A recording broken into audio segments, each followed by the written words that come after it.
My channel, just keep swimming. 1111. I hope you're doing okay. Hope I find you in good spirits, and if not, you know, I hope this reading is helpful. So anyways, big request. Apparently this is everyone's favorite reading. I've heard it numerous times. Favorite, favorite, favorite. Everyone loves the karmic readings around here. So guess what? I had to come in and do a karmic reading for you. Let me clear the desk from our previous reading today because I did not clean up the mess. I did not put my cards away. So my apologies. This isn't going to be a long reading, guys. I don't anticipate being here for an hour or anything like that. This is going to be just a quick 20-minute little video. Why? Just a quick one. But I didn't want to leave you guys hanging tonight, so I hope this helps. All right. I do hope this helps. Am I getting my cards mixed up? I'm getting my cards mixed up just a little bit. Okay, let me get this crap together here. Stephanie, how many cards do you have? Too many. How about that? Too many cards.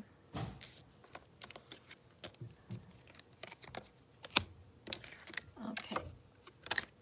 The kids are like, Mom, how many readings are you going to do today? You know, I got to get caught up. I was sick for a while. I got to get caught up.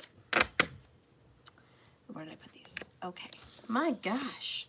Which one? Which one? Which one? Where does it go? Where does it go? So many. So many.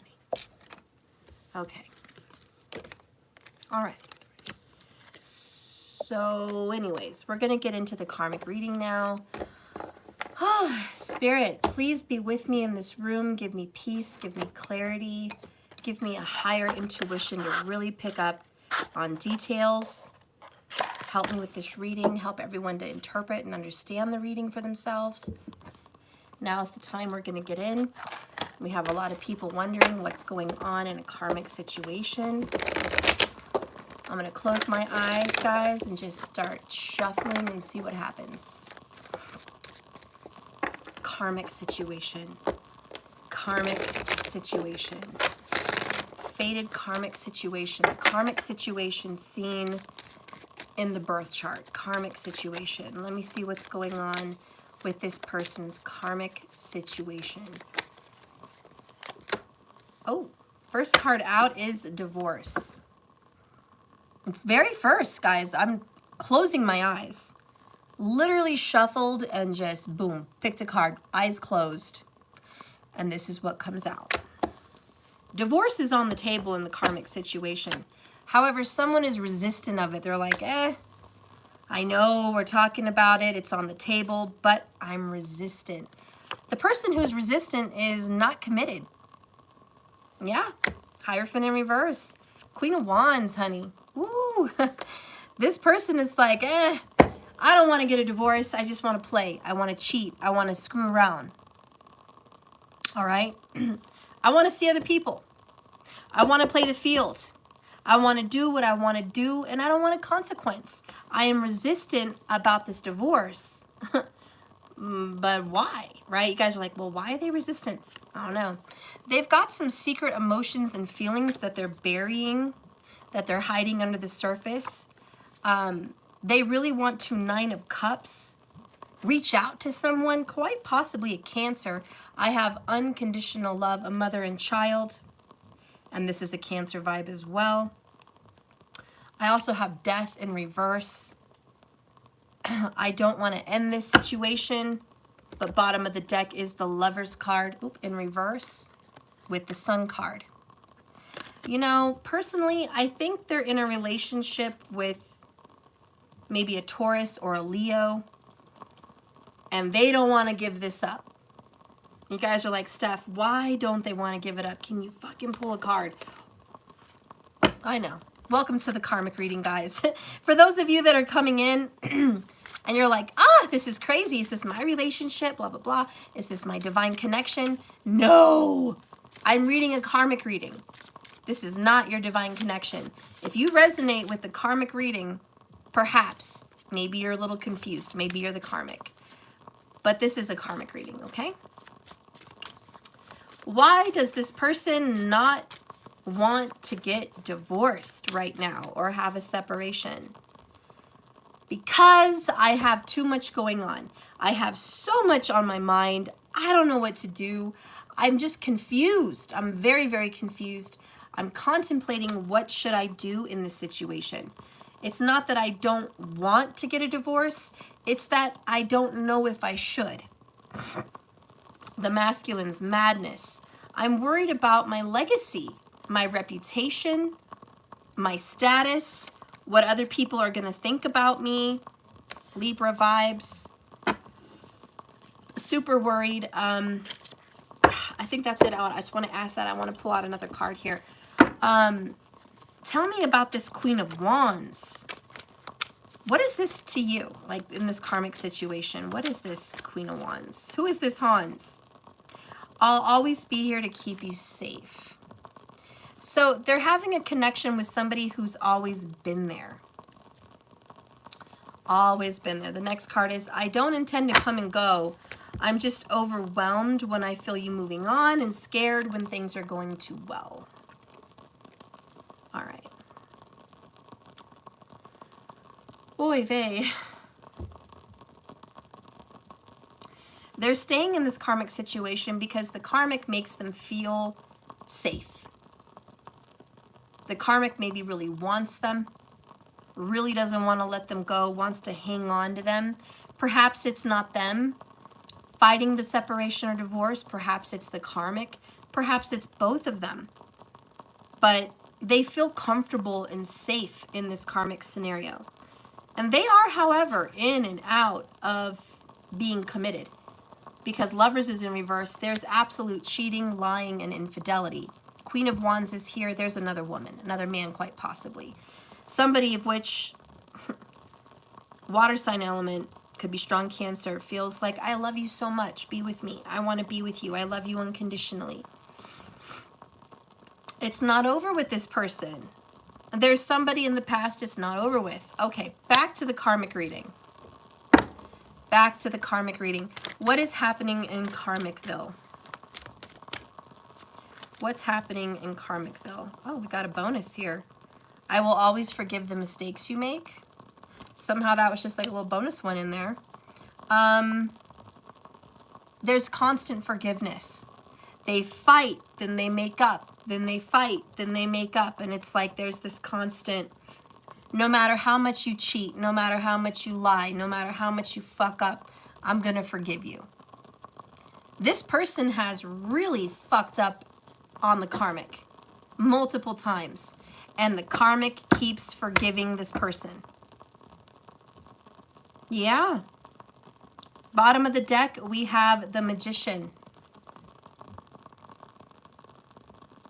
Now, the Magician is a trickster. Yeah, he manifests, he makes things happen. But think about when you meet a magician. They always have a trick up their sleeve. They love deception. They love mind games, manipulation. Magicians are like, now you see me, now you don't. You see what I want you to see. Gemini, Virgo. You see what I allow you to see. I am the master manipulator. So in this karmic situation, oh yeah, there's manipulation going on. Oh, big time. Bottom of the deck again. I'm not sure how you feel about me. I'm really just not sure. I don't know if you love me. I don't know if you don't love me. I don't know how you feel. I thought there were plenty more fish in the sea. Someone's out there looking, fishing, looking out there for something else. Night and day comes up. The relationship at home in Karmicville is up and down, night and day, hot and cold. However, they still feel safe. And you're just sitting here like, what? How do they still feel safe in this situation? I don't know, guys. More bonus cards. I don't know. I'm sorry, guys. I must have accidentally put these cards away with this deck somehow. What the crap? Oh, bottom of the deck. You want to know what's down there? Torn between two lovers. Isn't there a song that talks about torn between two lovers? Yeah, there's definitely two lovers. Lovers card in reverse. Ooh, lovers card. We have a Gemini. There is a Gemini. Ooh, there could be a Cancer Gemini cusper. We got a Leo, we have a Taurus, and a Scorpio. We even have a little Virgo. Anyways, the cards that came out is I've replayed our conversations and times together. I've gone over them. And I am sorry because I've looked back and realized I keep holding back with you. So this person's aware that there's a holding back. I've checked on you to see if you were with someone else. You could have anyone you want. I feel like the Karmic, because we're doing a Karmic reading, the Karmic knows there's somebody else. Fish in the sea, lovers, like the Karmic is like, I know you play in the field. I know you, Queen of Wands, King of Wands. You can have anyone you want. But you're here acting like you're married, acting like you're committed to me. Bullshit. Bullshit. You're full of shit. The Karmic is like, you're full of shit. Yet, the Karmic keeps forgiving every time they get busted. There's been about 7 times that this person got busted. 7. That's a lot. Like, there's multiple times that this fucker's been busted. But the Karmic's still there. Fucking torn between two lovers. Woo, okay. All right. Oh, shit. Maybe Spirit wants us to get a spiritual as fuck card in this Karmic reading. You guys want one for the Karmic? All right, Karmics. Let's get a spiritual AF card for you.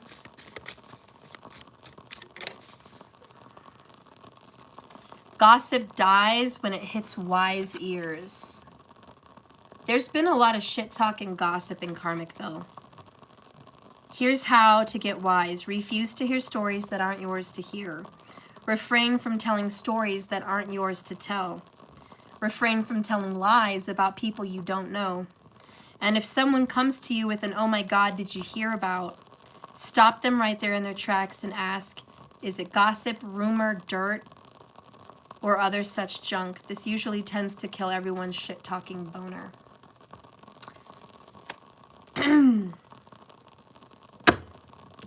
This Karmic talks a lot of shit.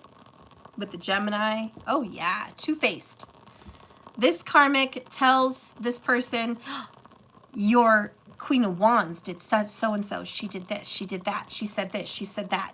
I was good, I was this and that. But your fucking Queen of Wands, she went off on me. I called your Queen of Wands and she fucking told me A, B, C, D, E, F, and G. She exaggerated. This fucking Karmic bitch exaggerated the whole conversation. Like, there's a huge exaggeration. It's like she just wanted to make it worse.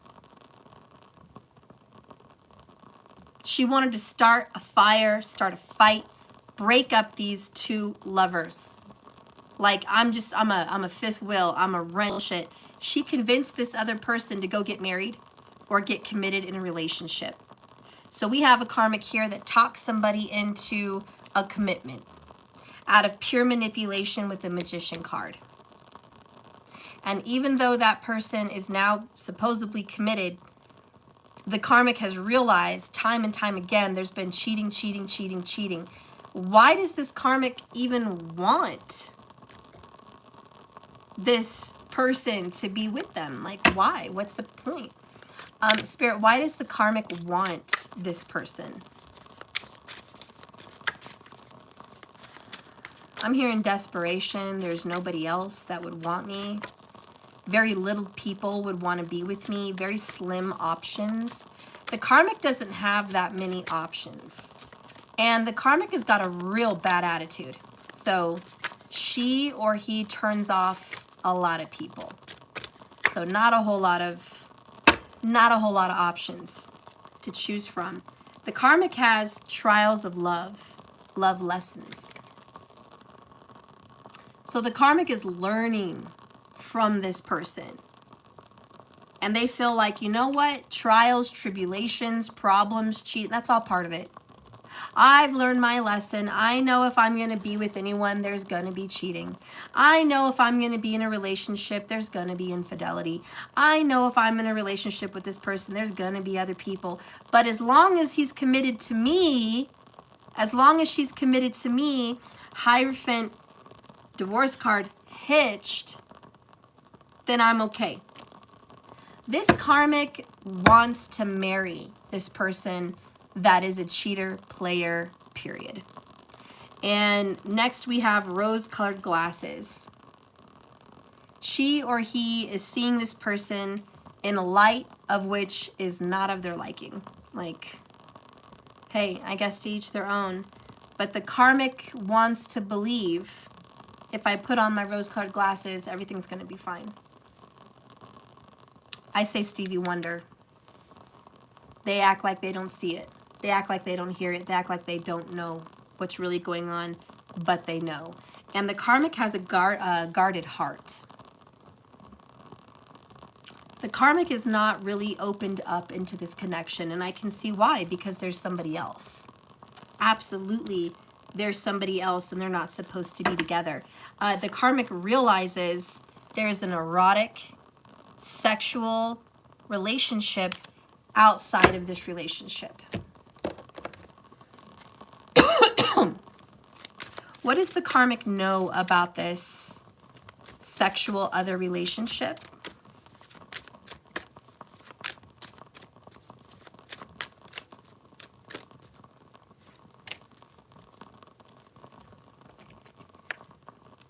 Page of Pentacles. The karmic knows there could be a small child that came from this sexual relationship. Or this karmic knows that there's been money exchange, gifts, physical sex, physical contact. Well, the karmic knows there's been physical contact with this sexual partner. And lots of communication. So the karmic is aware of meetups. She's aware. He's aware. Knight of Cups in the reverse. The karmic is aware that she or he believes that this person does not love the Queen of Wands. It's just physical. It's just sex. It's just money. Or it's just about this baby. It's not about love. That's what the karmic wants to believe. Hanged Man in reverse. Not seeing it for what it really is. Let's pick one from the middle. Nine of Swords. The karmic can play and pretend like he or she doesn't know, but they know. They're in misery. It's all written on the wall every night. Heartache, panic, pain, jealousy, misery, anger, sleepless nights, sorrow, anxiety, rejection, pressure, and stress. You know, every time you guys see those movies with the kings and the queens, and the king marries his queen. Let's talk about the serpent queen, for example. He marries the serpent queen. Medici, whatever her fucking name was. And he fucks her, yeah, once. He didn't even really enjoy it. And on his wedding night, he fucked his mistress. The woman he had been fucking before her. Sorry if I'm giving you guys any spoilers. But yeah, he fucking marries this young queen. He's supposed to, you know, consummate the marriage in front of everybody. So he's like, okay, I'm gonna, you know, with this queen. And then that wedding night, after he humps this fucking girl for 5 seconds, he goes and does it dirty. Eating this fucking mistress out. Going down on her. Just, like it was fucking McDonald's. Ba-da-ba-ba-ba. I'm loving it. Oh yeah, he was loving it. He was loving it. And he's sucking on her breast and he's fucking reading. They're like, it's twisted. I'm just gonna let you guys watch the fucking show. What is it with all these medieval shows that have nasty sex? Like, what is it with these people? Imaginations. But the point is, it doesn't matter if you're hitched, Hierophant in reverse, married. We're talking divorce. But this person's like, no, I don't want to get a divorce. I'm just going to pretend I'm going to look the other way. And Medici looked the other way for like forever. But her husband, the king, was always into this fucking mistress. She painted herself with gold. She looked younger than her years. She was older than him, but she looked fly. She was his Venetian goddess. Like, he just wanted to bed her all the time. And it didn't matter what this Medici queen tried to do to get his attention. He was always boning the other girl, just boning the other girl. Because, period, he was into her. They had a sexual attraction. They had a sexual chemistry. And even many years after their marriage, they had 10 kids. Not the mistress, but him and the Medici wife. 10 fucking kids. And he's still boning the mistress. 10 fucking kids. Like 20 years later, still boning the mistress.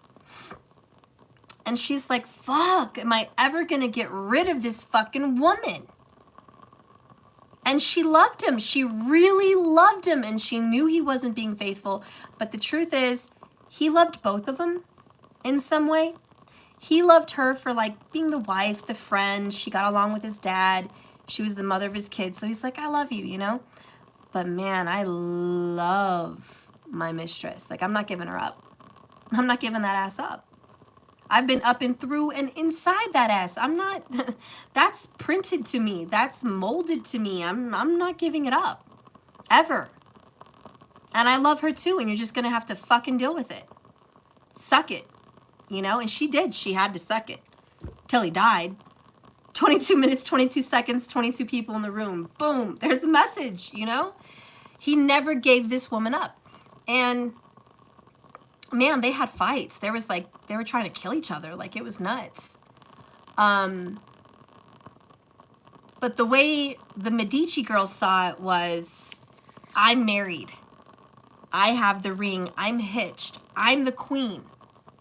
And she thought, I'm going to have all this security, all this power. Now I have kids. He can't just leave me. You know, so she thought by marriage she would really have power. But you know what really sucked? She had power, yes, but not fully. And he let the mistress get away with murder. Like, literally. She murdered someone for him. He didn't even give a fuck. He's like, she did it for me. Wiped clean off her record. She's staying. She's fine. She had a lot of dirt done, and he still was like, she's not going anywhere. In fact, to give her a house. He just wouldn't give her up. And even when he went to war, he took his mistress with him. Not his wife, his mistress. Why? Because he wanted to fuck while he was out there at war. Plus, that was his best friend. He said that was his best friend. He trusted her. He looked up to her, period. And I'm just saying, I'm just bringing this up because in Karmicville, we have a Medici bitch that's like, I'm married, I have power and control, I love him to some degree, or her, and this fucking Queen of Wands has got to go. But the Queen of Wands isn't going nowhere. That's because this person is torn between two lovers. He's like, no, I'm not getting rid of the Queen of Wands. I'm sorry. She's sticking around. And the Queen of Wands doesn't want to go anywhere either. What does this Queen of Wands feel in this relationship as the third party or the mistress or the mister? Bottled up emotions. The Queen of Wands is holding back. She wants to let loose. She wants to rage. She wants to go in on this situation. And bottom of the deck, twin flames. She's like, I am pissed. I am done. I am the twin flame. I'm the righteous one. I'm the soulmate.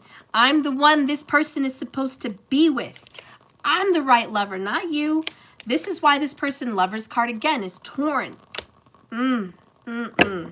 She's like, you wrong. You are wrong. I'm sorry, but you're wrong.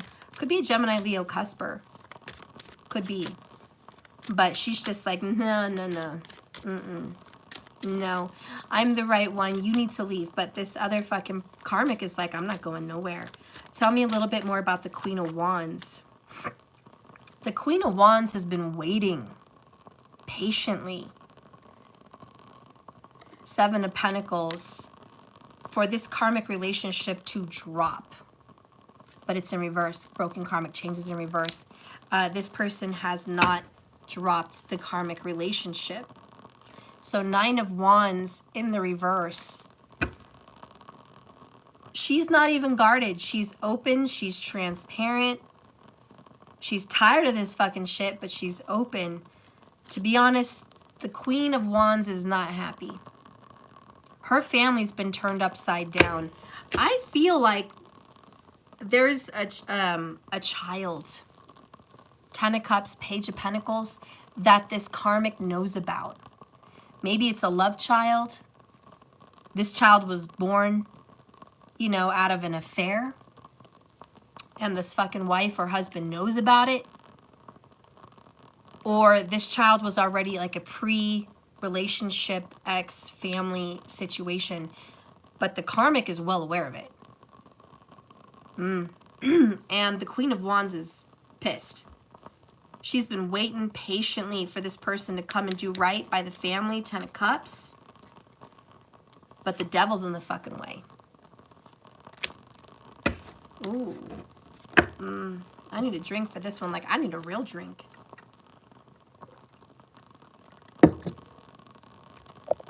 I feel like both of these people are disgusted. The karmic and the mistress. Medici and the mistress. They're both fucking frustrated with this person. Why do they want this person? I mean, okay, I get it. The karmic wants this person because there's not a lot of options. I want to marry this person for status, for legacy, because there's really no one else. The karmic doesn't have options like the Queen of Wands. Look at this fucking girl. Are you kidding me? Don't tell me she doesn't have options. Like, she can't go out there and pick. Just pick from other people and just say, I want you. The Queen of Wands in the tarot is well known to get what she wants and to have it. So this is kind of a challenge. My clock's chiming. I feel like this is a Leo energy. It's like, is that a challenge? Like from The Lion King? When Scar was like fighting with Mufasa. And he's like, is that a challenge? You know, he like freaked out, man. Mufasa was like, fuck you, let's challenge. Let's fucking go. Let's go. And Scar's like, oh, I'm not gonna fight you. You're fucking muscles. Like, I'm no competition against you. Look at you. Look at your body. Look at your fucking mane. Like, you would rip me apart in 5 seconds. I'm not stupid.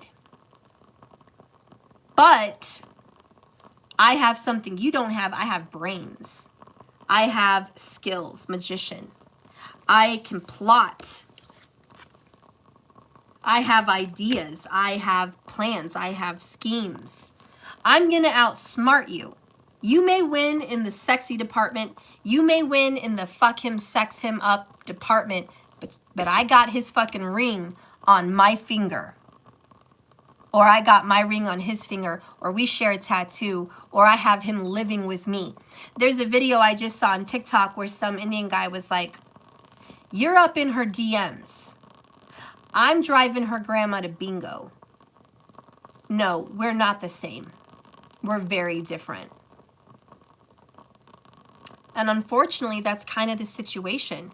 It's like you may be up in his DMs or her DMs. You may be texting, sexting, getting together, fucking, you know, making babies, whatever. You guys may be all sexed it up. Queen of Wands. But I live with this motherfucker. I have access to his bank. I have direct access to his house. I have a fucking key, or I live there. I communicate with his children or his mom, dad, fucking family. I show up on birthdays, Christmases. I'm fucking there every holiday. So you may be sexting it up, but I'm the one who's hitched. Oh boy. And the Karmic's like, you know what? Rose-colored glasses. I just want to believe in the gossip. I just want to believe that he's just fucking you or she's just fucking you. It's all physical and it's no emotion. And as long as that's going on, I can make this work. I'll outsmart you. I'll outlast you. I'll figure out a way to make this work. All this fucking Karmic cares about is marriage. As long as she's fucking married, she's like, I'm kosher. I might have a fight. I might get upset. We might go back and forth, but I'll always forgive you. I'll always fucking be here. Just like the queen with the king and the Medici, you know, situation. She's like, go ahead, fuck your mistress. I'll accept it. I'm the queen. I mean, some people are like that. Guys, and when I was in my karmic situation, my person, and I hate to say it, unfortunately, was fucking this other girl. He had a kid with her too, a couple in between me. And she was a total manipulative fucking bitch. She was a Pisces though. But, oh, I remember one time she told me on the phone, because I was like, you're ruining a family. I had children with him in years. And she was a fucking devil. She bribed him with money, cars, diamonds, like literally diamond earrings, diamond chains, diamonds. I didn't have that. And so she's fucking flossing. She was like 10 years older than me, just fucking flossing on him. And she was like,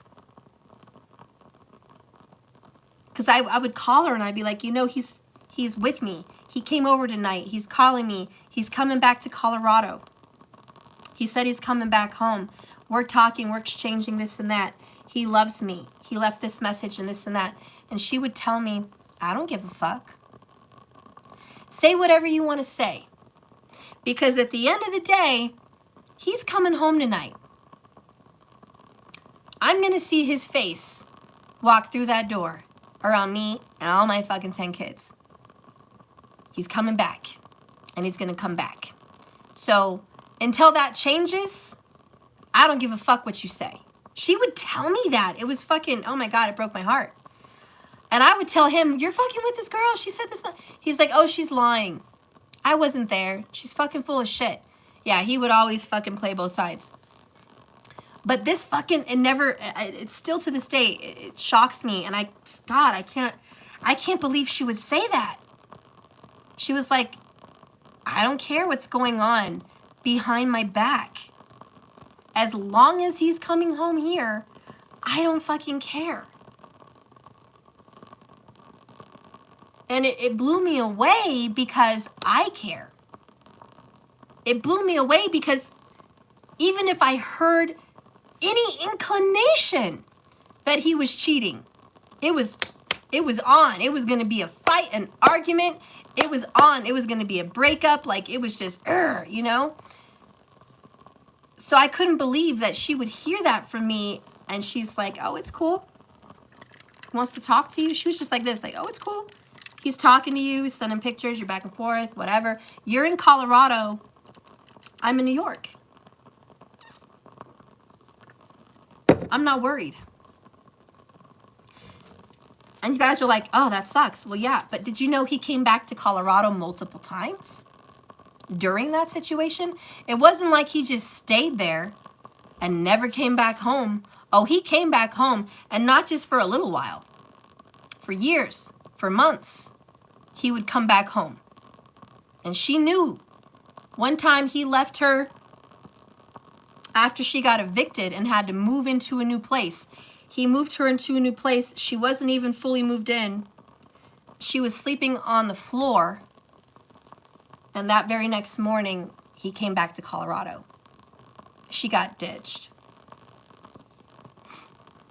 Also, he had a child with her and didn't even show up for the birth. The day before she was supposed to have the child, he came back to Colorado. I didn't know about this child until way later, guys, like a year later. But he kept her child a secret. He was leaving her too. This is my karmic situation, guys, that I'm referring to. My karmic situation, okay? But my point is, even though she had experienced him leaving her, and me too, we were fighting over him. We were fighting over him. Why? I felt I was here first. I have his children. We're together.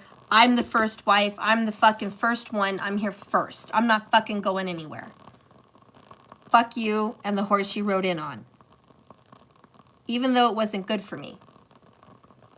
It was a competitiveness. I'm not going to lose him to someone else. Fuck that. I was fighting for my kids and I was fighting for him like an idiot. She was second. She came in second. She felt she had more value. She felt she could turn him around. She felt she could keep him, trap him, keep him engaged, have a child or two, and he'll be around. He'll leave me and go to her. She was wrong. He never left me to go to her. He did us both dirty. And meanwhile, me and her were fighting over the same man. And he was playing us both. And we both thought he loved us deeply. I can tell you this, I loved him much more deeply than she ever did. And we had a very divine relationship, spiritually speaking, as karmic soulmates. And even when he died, we were the last people on his mind. And I was the one he referred to as his wife. So I know where the value was. I knew where the value was from the beginning. But she had some value too.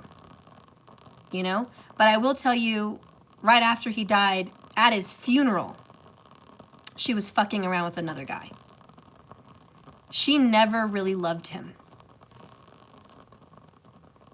She just didn't. She wanted him. She wanted to win. She wanted to pull him away from me. She was a competitive bitch. And at his funeral, she fucking had another man show up. Disrespectful. I showed up with our children alone. And I didn't have any man around. And she showed, it was just disrespectful. But that's how she was, because she never really loved him. She just wanted him. She just wanted to win. So the reason I'm comparing that, guys, look at this. Queen of Wands and this karmic. There is a competitive nature here. And all the karmic wants is to be married. What the Queen of Wands wants is 10 of Cups. True love, happiness, and a family. The Queen of Wands is like, I want everything. I'm the twin flame.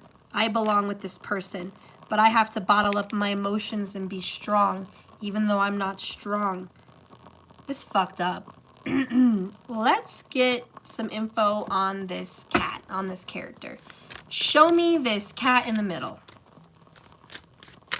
who's worried about his legacy or her legacy, who's contemplating and can't figure out what to do. What's on this person's mind in regards to this shitty karmic situation? Okay. Hanged Man, pause for perspective, Ace of Cups. Holding back from real love, blocking his love, blocking it, holding back his emotions. He or she is mirroring the twin flame. Because look at that.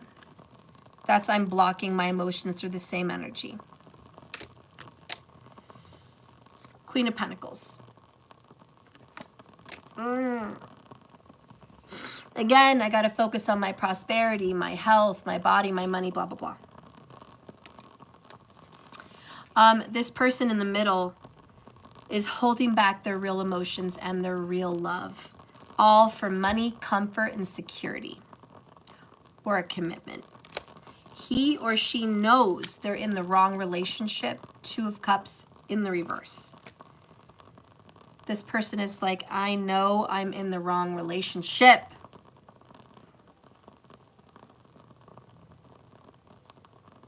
But what do? I'm confused. I'm contemplating. I'm trying to just take a moment out to pause to get a different perspective. What should I do? He better do something quick because justice is coming in. Karma. The universe is going to step in. On the Seven of Swords in reverse, you're about to get busted, called out. Your secrets are going to come out to the surface. You are not going to be able to escape escape this situation. There is no escape. The universe is going to make this person call up, or how do you say, like, fess up. Someone's going to have to tell the truth. He or she's going to have to get honest. Libra, Libra. Justice and Seven of Swords are both Libra, and that is relationships and honesty. It's time to get honest in relationships. What does this person in the middle need to admit with Justice card? This person needs to admit that they're vulnerable. They're going to have to communicate. They're feeling out of control. They're scared. They're in an unknown energy. I want to talk and touch base. This fucking person's going to have to reach out. I'm pretending and playing a role I hate, but I don't know how to stop. The person in the middle is an air sign. Air energy, Gemini, Libra, Aquarius. The grass is not greener on the other side. Oh, Nelly.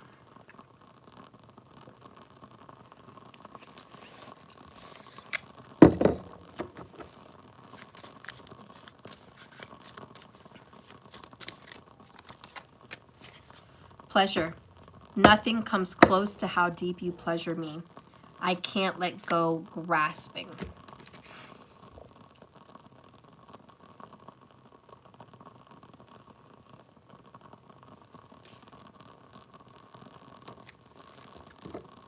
What does this person see in the karmic?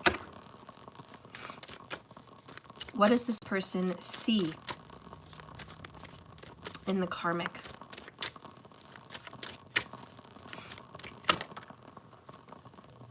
Three of Pentacles, progress, moving forward, moving on,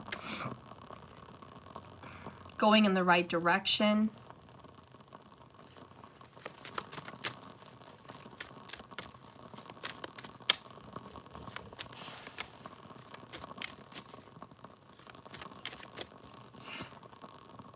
Third party energy too. He or she sees that this person will go along with anything. Here's the truth. Once you forgive someone over and over again, and you let them know, I'm not going anywhere, I'm going to be here. You can cheat on me, you can lie, you can sneak around, you can fuck around. They're never going to stop. This person in the middle feels like the karmic has accepted and is okay with the infidelity. That he or she's not going to do anything about it. They might as well just stay and make it work because they can get away with pretty much anything. And I'm not saying they don't get bitched at, yelled at, or anything like that.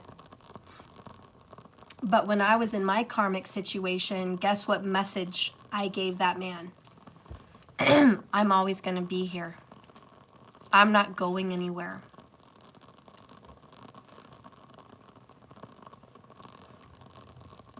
And the same thing with the other woman. I'm not going anywhere.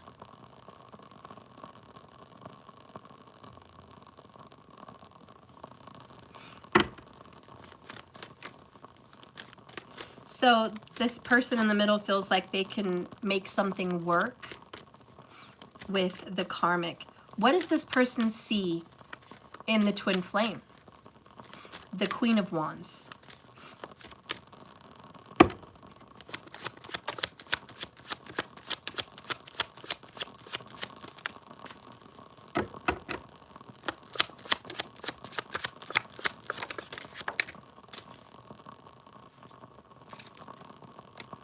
Five of Pentacles. Loss, despair, suffering, dark night of the soul. Both Pentacles. The person feels like if I marry the Karmic, I get to move ahead. I get to move ahead in life. I get to be prosperous. I get to have progress. I get to move on with life.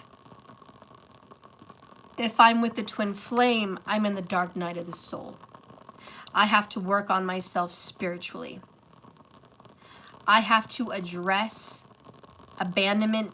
I have to address financial issues. I have to address my karma. Ooh, Five of Pentacles is difficult. It is painful. It is suffering. It is a loss.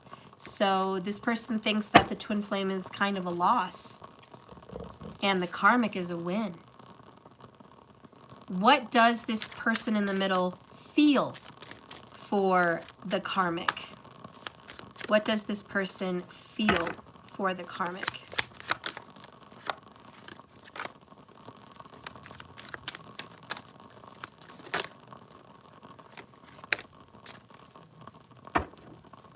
We have Four of Pentacles in the reverse. There's no cups. I feel stuck. High Priestess in reverse. I know that I shouldn't be here. I'm not listening to my intuition. I already know the answers. There are secrets I already know. But if I leave the Karmic situation, I'm going to lose money. So I'm stuck.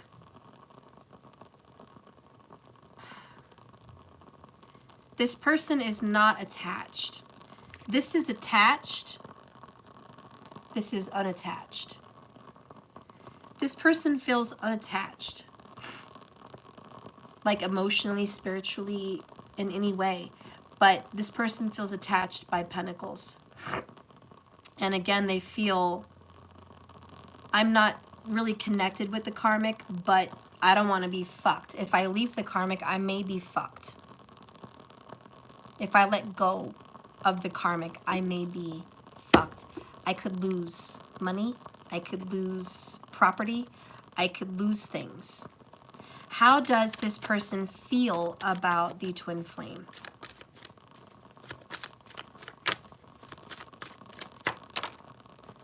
Ooh.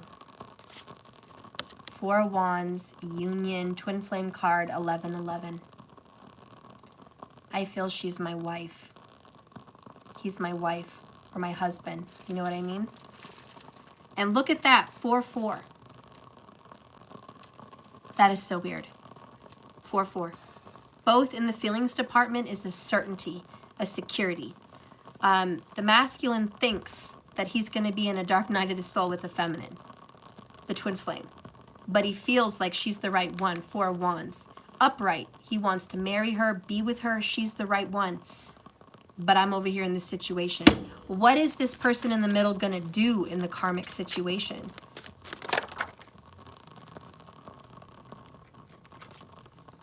Judgment. The other one that fell out was Book of Secrets. There's a secret judgment. This is about karma. It's about second chances. It's about doing something over again. And bottom of the deck is Marriage in reverse, which is where we started out with the very first card, Divorce. Ultimately, the masculine is going to divorce. There's going to be a judgment, a court or something. There's going to be an actual divorce from the Karmic. That's what's going to happen. Like, it's just not going to last. As much as this person in the middle wants to hang around, feels kind of stuck there, worried about a loss, thinks they're going to make progress. With the Karmic, the universe, justice, judgment has whole nother plans. And the plans are, you're going to leave this connection. What is in the future for you guys and this person in the middle?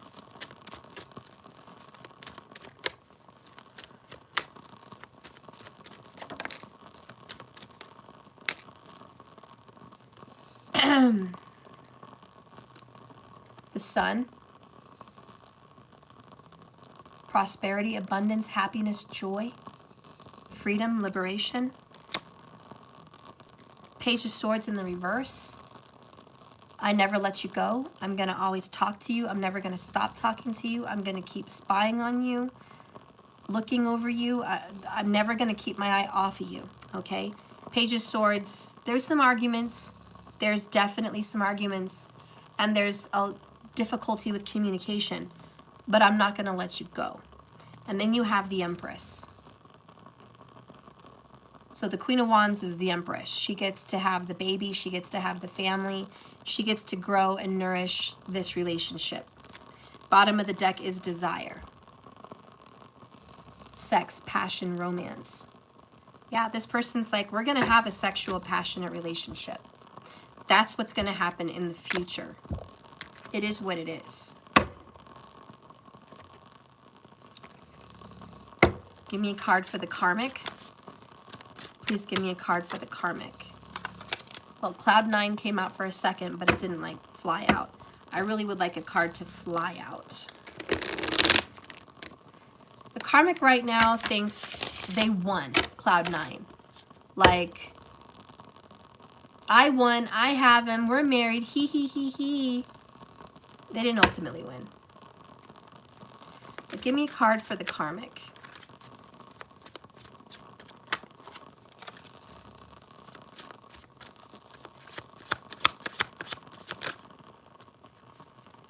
We have round and around and around we go.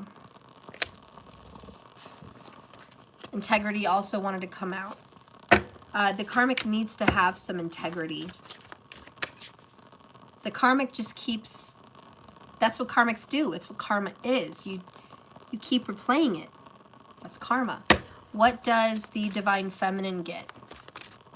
Show me the Queen of Wands.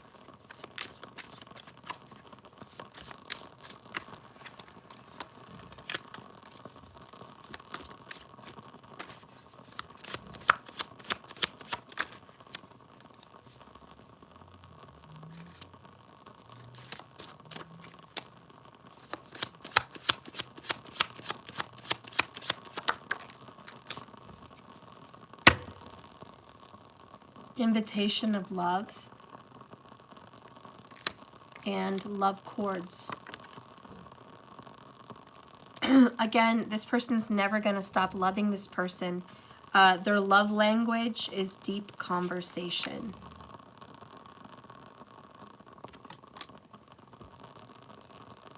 Wow.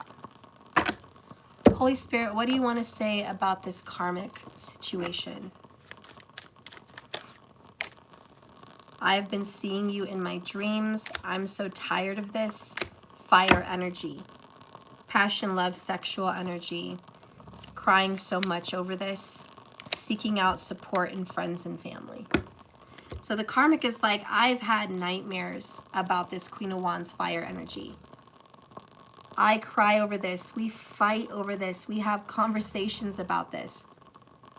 Or at least we have in the past.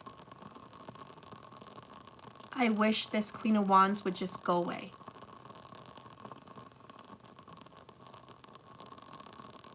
You know, even in the movie or this show, the serpent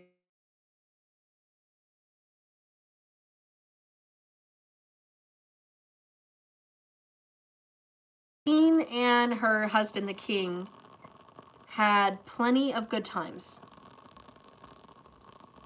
They would get along.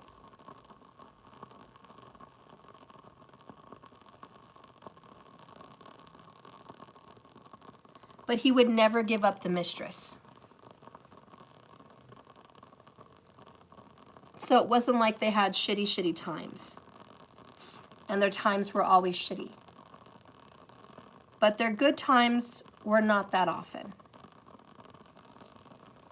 He didn't always get along with the mistress either. They fought. But he always went back. Man. I need to get on a new energy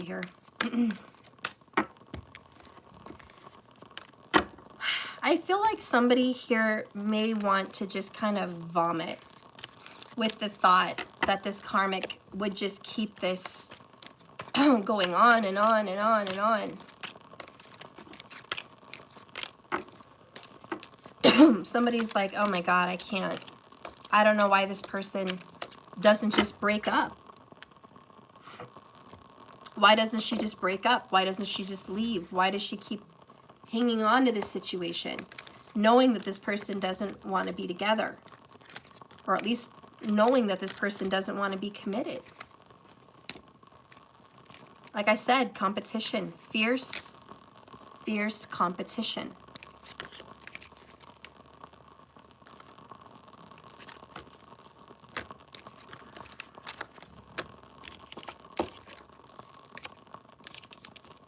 Guys are like, why is there so much competition? Guys, believe me, I don't know if you've ever been in a relationship like that. Nobody wants to lose. Nobody wants to give up that situation. Everybody wants to win. Everybody wants to overcome. Everybody wants to have a victory. 6 of Wands. You know, nobody wants to throw in the towel and say I quit. You know, everybody wants to have some kind of a victory here.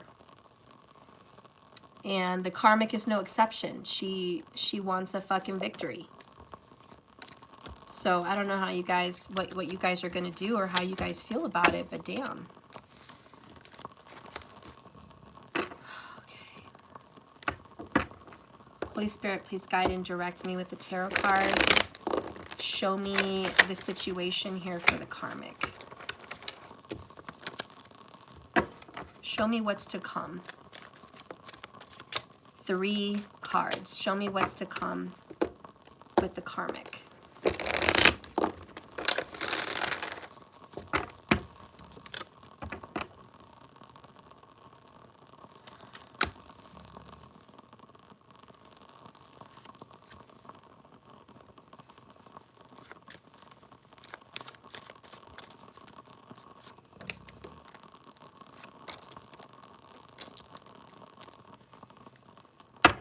Bottom of the deck is 3 of Pentacles. Again, progress. Keep moving forward. The karmic is like, Steph, I'm going to keep pushing. I'm going to keep participating in this karmic relationship. That's what the fuck I'm going to do. Judgment is, I'm going to give him or her a second chance. I'm not going to let go. 4 of Pentacles. I'm not going to let go. Leo energy. Stubborn competition. The karmic is going to hold back a lot of bottled up emotions, of course. There's so many emotions about this. The karmic is going to keep putting energy towards this connection. They're going to keep trying to work at this, put energy and take action towards this. But ultimately, the karmic is honestly not sure how this person feels about her or him. Very confused about the direction they're going in. And there is going to be options and doors open soon, within 8 weeks, about what they should do. They're going to be kind of pushed to look at those options. There it is again. There it is again. I had no clue. Divorce under bottled up emotions. That separation is just going to sit there. Next, High Priestess. I know your secrets, but I don't say I know your secrets. Death. Guys, that's where this situation is headed. The karmic knows deep down in their intuition, in their gut, in their knowing of everything that karmic knows dearly, that this is all coming to an end. And it doesn't matter how much she wants to hang on, give it another chance, not let go. Before you know it, this divorce, this relationship down the toilet is going to bubble up to the surface again. It's going to keep bubbling up to the surface with the 7 of Cups. Because there's no harmony and there's no balance. There can't be. There's another woman. There's another man. There's a Queen of Wands out there. There's no fucking balance. And the karmic is like, I know this. I don't want to admit it. I don't talk about this divorce. I don't talk about the secrets that I know about. I don't talk about how I know I've caught this motherfucker up, but I know it. And ultimately, in the future outcome position is death and 7 of Cups. I'm gonna have to make another decision and get out. Whew. That's pretty heated. What does this High Priestess know? High Priestess, what do you know? What is in the Karmic's gut?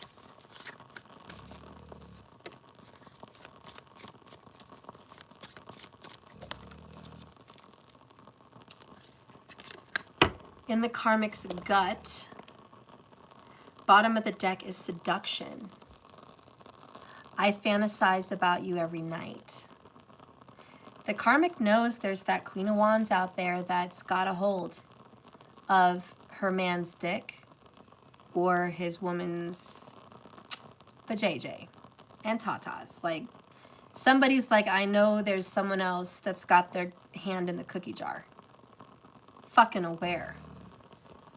That is something the High Priestess knows without a shadow of a doubt. They've caught this person with their hand in the cookie jar. And what am I running away from? Confusion. The High Priestess knows that the secrets are she's got to go because this person's hand is in the cookie jar. What stupid fool is going to stay in a relationship when they know that person is unfaithful? And believe me, there's a lot of fools. There's a lot of fools out there. And so she's like, damn. Next, it feels like I'm slowly losing you, fading. That's what the karmic feels. That's what the karmic knows. I used to have you. I used to have you passionately. I used to have your kiss, your lips, your touch. But now I'm slowly losing you. Why? Because this person is going into the arms of the Queen of Wands. So the karmic is fully aware. Under that is you've sparked something deep inside of me, ignition. And I finally see the shadow work. There is nightmares and dreams that this person is having. I know because my dog's over here having a nightmare right now. The karmic is like, I've had nightmares. I knew this was coming. My intuition told me this divorce, this death of this relationship was coming. What does this person in the middle say to the karmic? What does the karmic hear? The karmic hears that I'm tired and exhausted. Oh, I don't want to fuck because I'm tired. I'm exhausted. You have no idea the kind of work week I had. I'm overwhelmed. I'm not sleeping good. I have sleepless nights. And the karmic's like, oh, you're tired and exhausted. Too tired to fuck me again, huh? Too tired to fuck me. Too tired to be with me. Too exhausted. You don't have the time to deal with me in this relationship. Yeah, that's what the fuck I'm saying. That's what she's hearing, or he. Also, they know, bottom of the deck, that this person is pretending and playing a role that he or she hates. They don't know how to stop. So the karmic is like, I know you're pretending to love me. I know you're pretending to be happy with me. It's all a fucking pretend.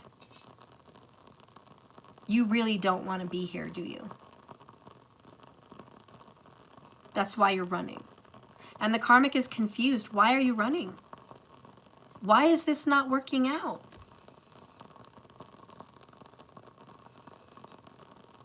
Spirit, why did this relationship take a turn for the worst in Karmicville? Why did this karmic relationship go haywire?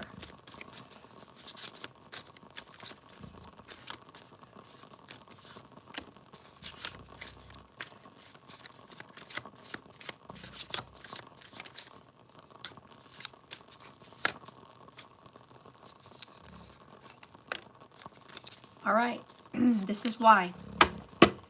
Bottom of the deck, in order to love who you are, you can't hate the experience that shaped you. So they got with somebody that had a twin flame relationship. They were angry, they were upset, and they hated themselves. There was this middle person that hated themselves for what they did in the past. But they moved on with the karmic anyways. And they can't really love someone else until they love themselves, until they appreciate the situation they went through. So really the middleman or middle woman moved on too quick. They hadn't appreciated the situation prior that shaped them into this better person. So a lot of the reason why this karmic relationship went haywire is because it started off on the wrong foot from the very, very, very beginning. Also, namaste. The slay in me recognizes the slay in you. At some point, you got to get up and act like the people you admire. You probably know someone who is slaying at life right now. Spend today doing the shit they do. Better yet, take them to coffee. Ask them how exactly they managed to slay so hard. And then recognize where you are capable to have the same kind of slay. So another reason this relationship went haywire is because they're not slaying in this relationship. They really thought that they were going to make it, but all they've ever gotten is 3 of Pentacles. They never got further. They never got to the 6, to the 7, to the 8, to the 9, to the 10. They never got to the epitome of the Pentacles. And that's in life. Love, career, family, karma. They just didn't get there. So they had to start looking at other people that are doing it, that are loving life, that are slaying at life, that are succeeding. 44 people in the room, 14 likes, 444. They had to look at other people and say, what are you doing that you're slaying with? And what they realized is other people were fulfilling their karma. They were getting stuck in it. Next, the reason this karmic situation went awry, it's okay to start the fuck over if you have to. Did you fuck up? Start over. Did things fall apart? Start over. Every day isn't a new beginning. Every moment is. Deep as fuck, I know, right? Quit holding on to old mistakes and shit and just start the fuck over. The reason this relationship took a violent left turn is they moved on into this relationship too quick. And they really had judgment. They owed somebody in the past a second chance. And I think that person in the past was the Queen of Wands. So in this karmic relationship, they needed to start over, have a new relationship and slay with the person from the past, which shaped them.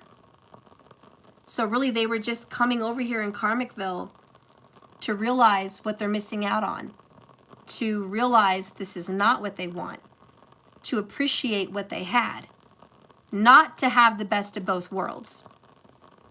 But that's why this relationship is fucked up, because it wasn't even destined from the start. This relationship wasn't supposed to be anything. It was supposed to go to the 3 of Pentacles and then fizzle out. It was supposed to be, we're here for a little bit to grow and then we got to go. It's like going to the gym. You go to the gym, you pump up, right? You get worked out, you spend a little time there, and you go live life. You don't live at the gym. Being with the karmic is the gym. They're pumping them up. They're getting them set for the next best thing, for the new experience. And they have to meet other people, do other people, see other people, do other things to slay. This is just the gym. And the karmic is well aware. I mean, all they're hearing from this person is, I'm tired and I'm exhausted. They're not even involved in this relationship emotionally. What is the divine true love here from this person? What is this person saying to the Queen of Wands?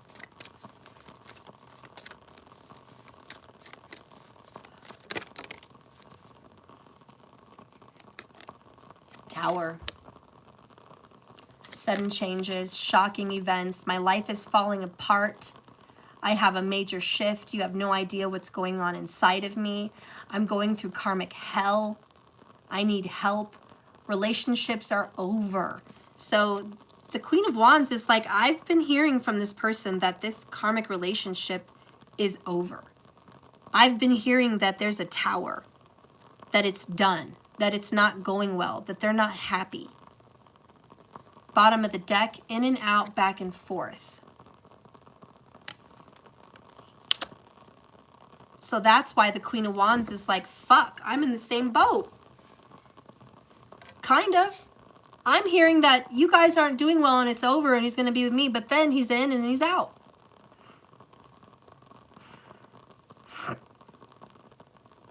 What is the divine masculine or divine feminine, whoever is in this karmic situation, want to say for themselves? If they were in court, what would they say about this for themselves? What is their defense?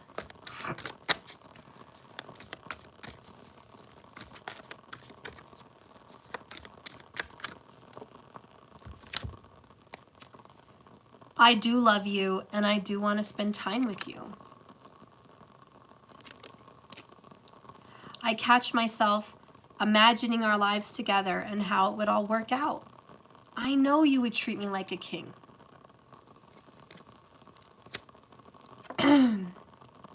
I want to be vulnerable with you. I'm just afraid no one would believe me.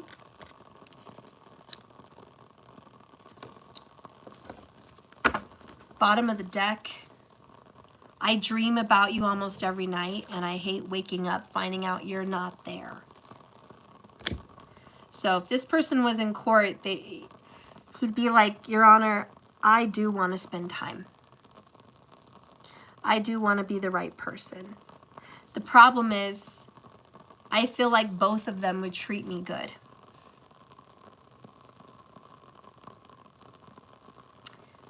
All right. What is the truth about how the karmic would treat the masculine over here? What is the truth? How would the karmic treat... Let's get a different card. How would the karmic treat the masculine if they lived out their lives together? How would the karmic treat the masculine? How does the karmic treat the masculine? We have ready to take a chance, the Fool card. This is, I don't know. It's kind of risky. It's a leap of faith. It's like, it could be good, it could be bad. I got to take a chance. Fun, exciting. I think the relationship with the karmic is exhilarating. It's risky. It feels like a lot of adrenaline.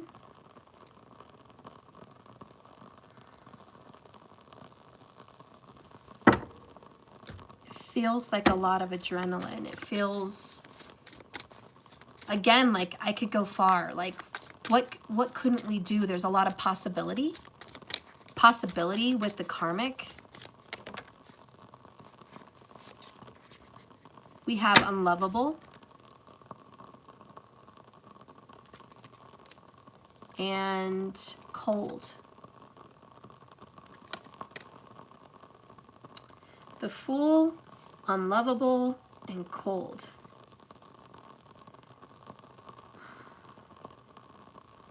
I feel like this person's is treated like they're always on the fence.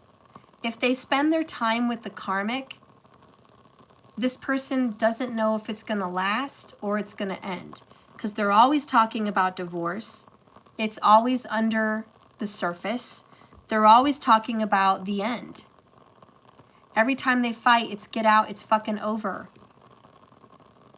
And they feel unloved, and it's a very cold shoulder. The Karmic can be very cold.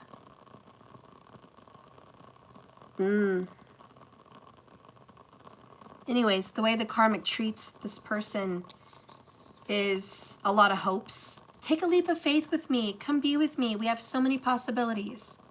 We could be this. We could be that. With the Karmic, it's always could. Possibility. So there's all these dreams. What if? Life could be a dream over here. So the masculine is like, or the person in the middle is like, oh, we have a lot of possibility. We could do something here. But let's see how the feminine would treat this person. Let's see how the Queen of Wands, the divine twin flame, would treat this person in a relationship.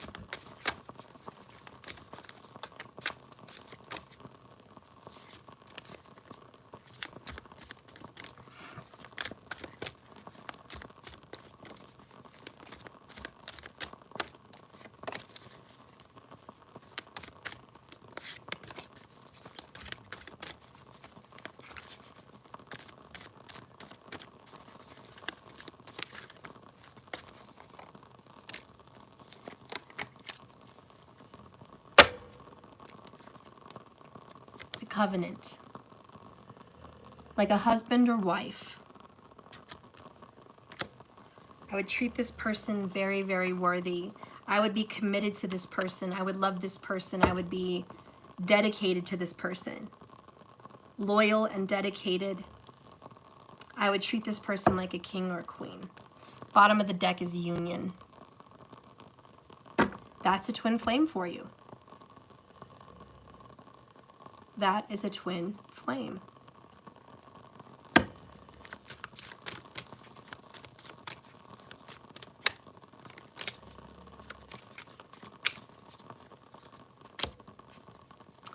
We have non-action.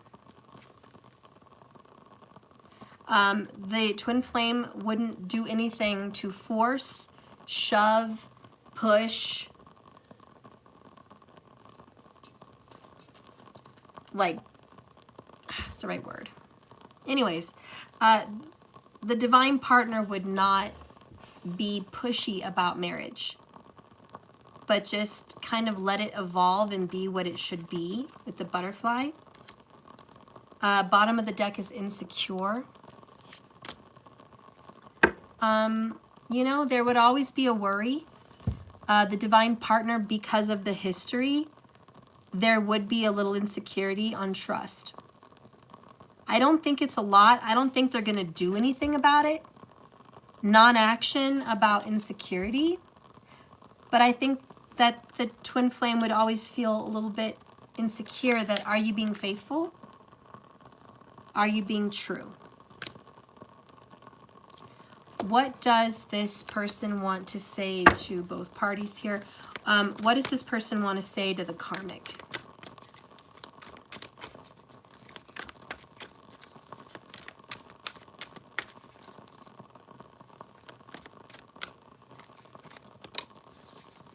I feel like you deserve way more. So this is kind of a goodbye letter. Like, I hate to go. I hate to do this to you. I hate to admit this to you, but Karmic, you can have better than me cheating on you left and right, being dishonest and disloyal. Like, you don't deserve that. I've written entire messages I want to send them to you, but I always end up deleting them. My fear of intimacy paralyzes me.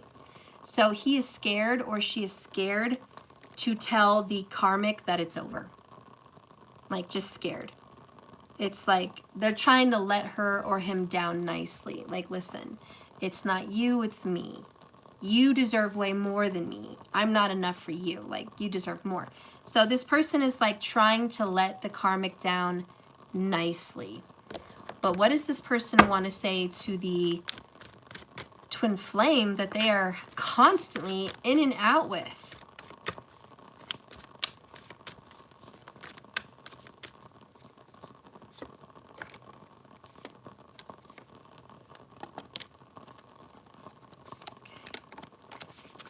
All right.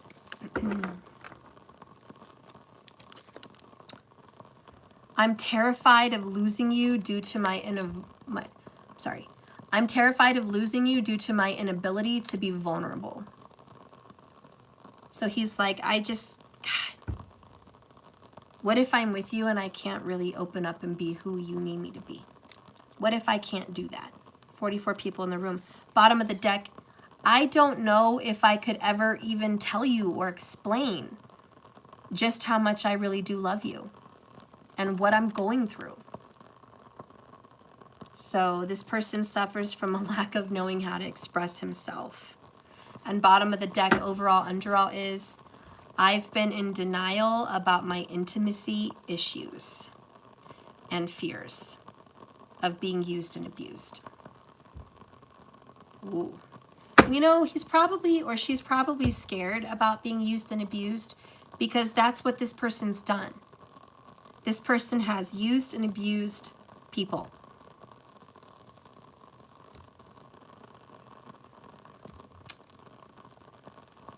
Okay.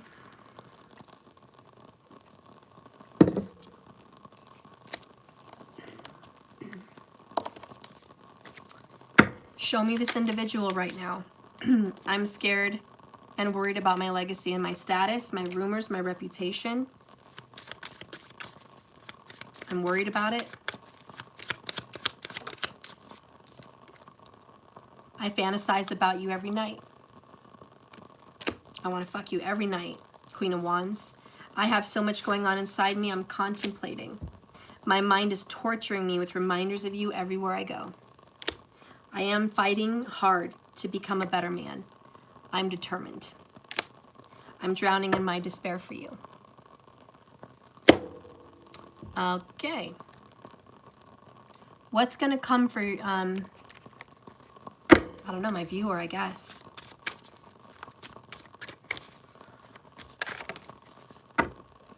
My viewer is going to be the perfect match. Twin flames, divine lovers. The pendulum is swinging, yes or no? I don't know. There's confusion. I'm not sure yet.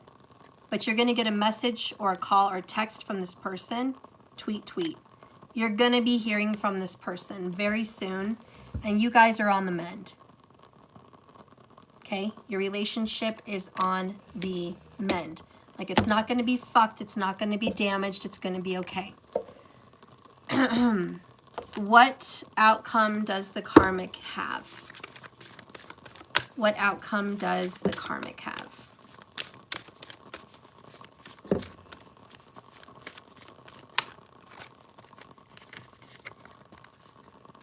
Bottom of the deck is Shadashi.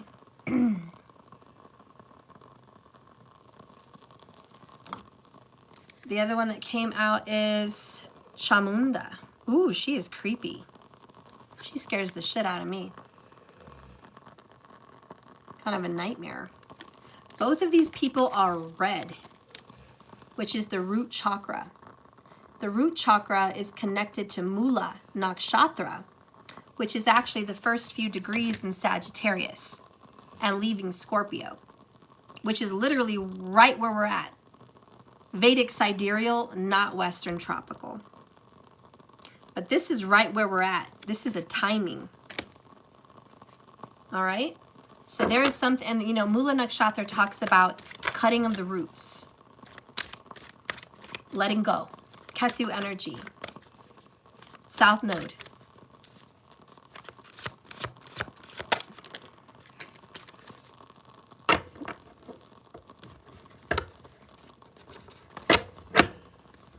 Bottom of the deck is Entangled. One thing after another.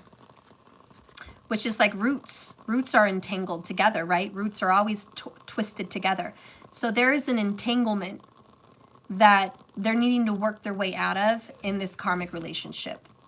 So just understand that your person and the karmic are entangled in some kind of a web, okay? A web of lies, a web of financial connection, a web of contracts and legalities, just family, like they're fucking entangled. So they've got to get untangled from this fucking shit. So I'm hearing just relax, the bare necessities of life. Again, let the universe take over. Like we're doing it. The universe is like we're doing it. We're taking over. You just need to relax and trust in divine timing. Let's read this card.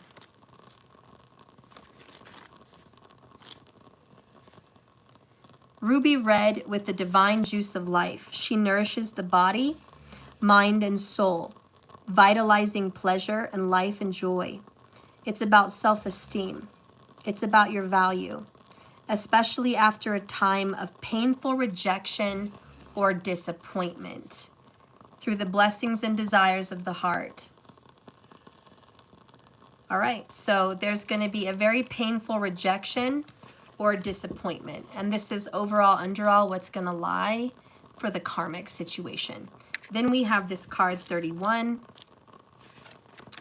And this one says, her unerring instinct for spiritual protection arises spontaneously, even when we do not realize we need it.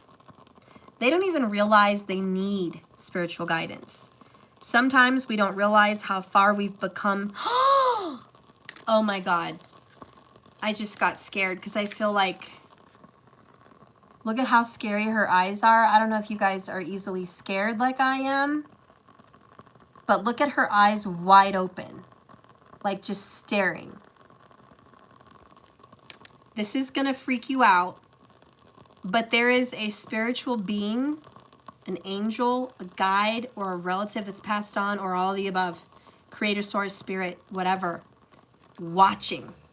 And I got chills and goosebumps because this fucking card, which is what's coming out for the Karmics, has something to do with this word right here, entangled. And my clock is chiming downstairs. One thing after another, entangled. Painful reality, the number 13, death. Beautiful lies, ugly truth. Beautiful lies and the ugly truth. You guys are about to get freaked out.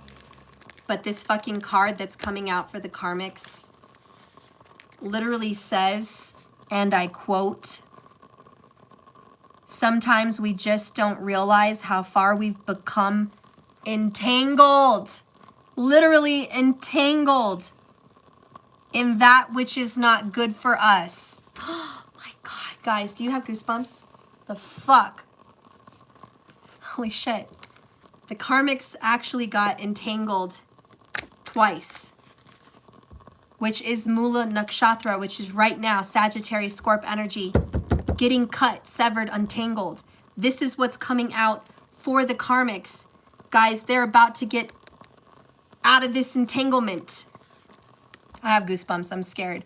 There is a fucking spiritual energy watching this. No, we are not all Karmics. I'm sorry to interrupt this comment. We need to talk about that. Miss T, irrelevant. I don't know how old you are, how much experience you've had on this journey. We are not all Karmics in every relationship. We have all been a Karmic. We have all been a Karmic on a path in some relationship. But everyone is not all Karmics in all relationships, because if we were all Karmics, it's not about flesh that makes you Karmic. It's not.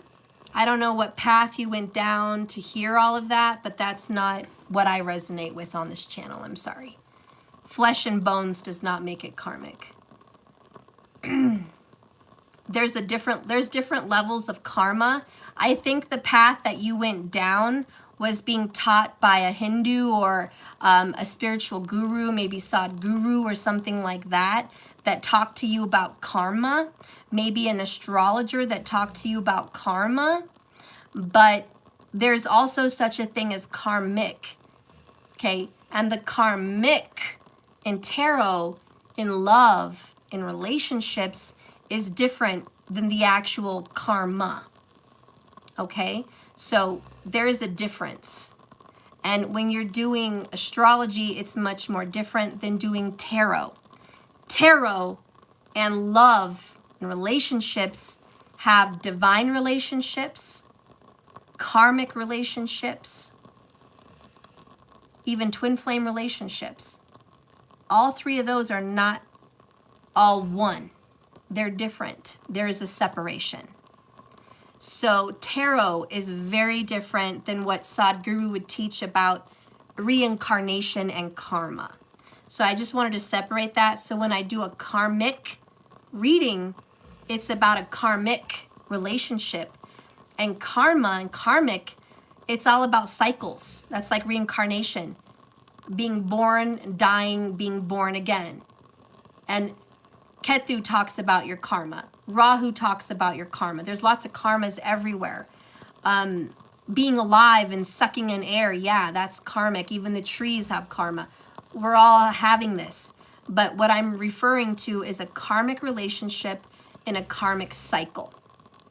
And when you're in a karmic relationship, there is a lesson you need to learn.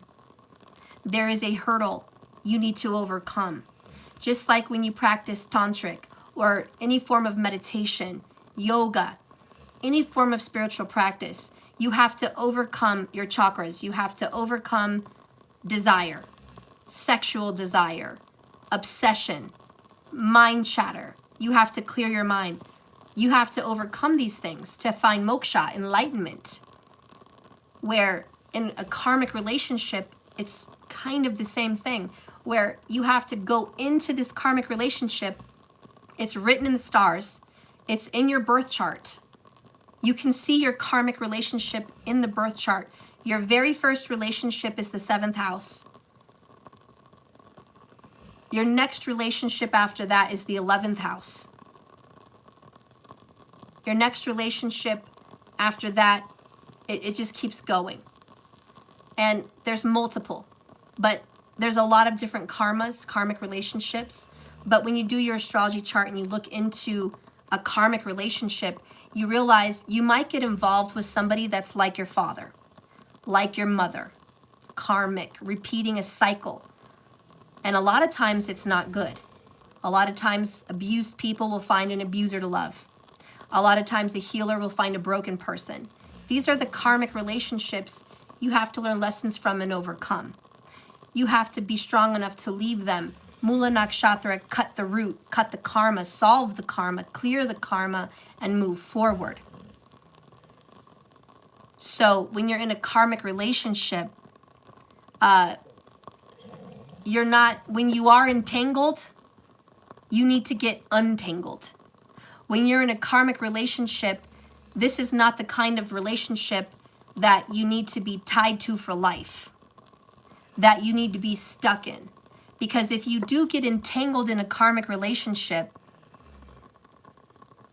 and you stay there forever till you die, when you're reborn, you're going to have to solve karma with that person and learn that lesson of that karmic relationship. Now, I'm not saying you don't have karma with the twin flame or you don't have karma with the divine lover, because we always have karma. But when I refer to a karmic relationship, I mean there's an end date, there's an expiration. This is a carton of milk and there's an expiration date. And in a karmic relationship, it's probably going to end. And that's like having Rahu or Ketu in the 7th house, Mars in the 7th house, Mula Nakshatra in the 7th house, or aspecting. So when you have that, you're not supposed to say, oh, okay, that's my lot in life. I'm just going to have that forever. I'm never going to master my south or north node. Nah. And I'm never going to master what I desire. I'm just going to have no restraint, no restriction, and just go after everything I want with no boundaries. So, no, you're not supposed to stay in a karmic situation. You're supposed to evolve.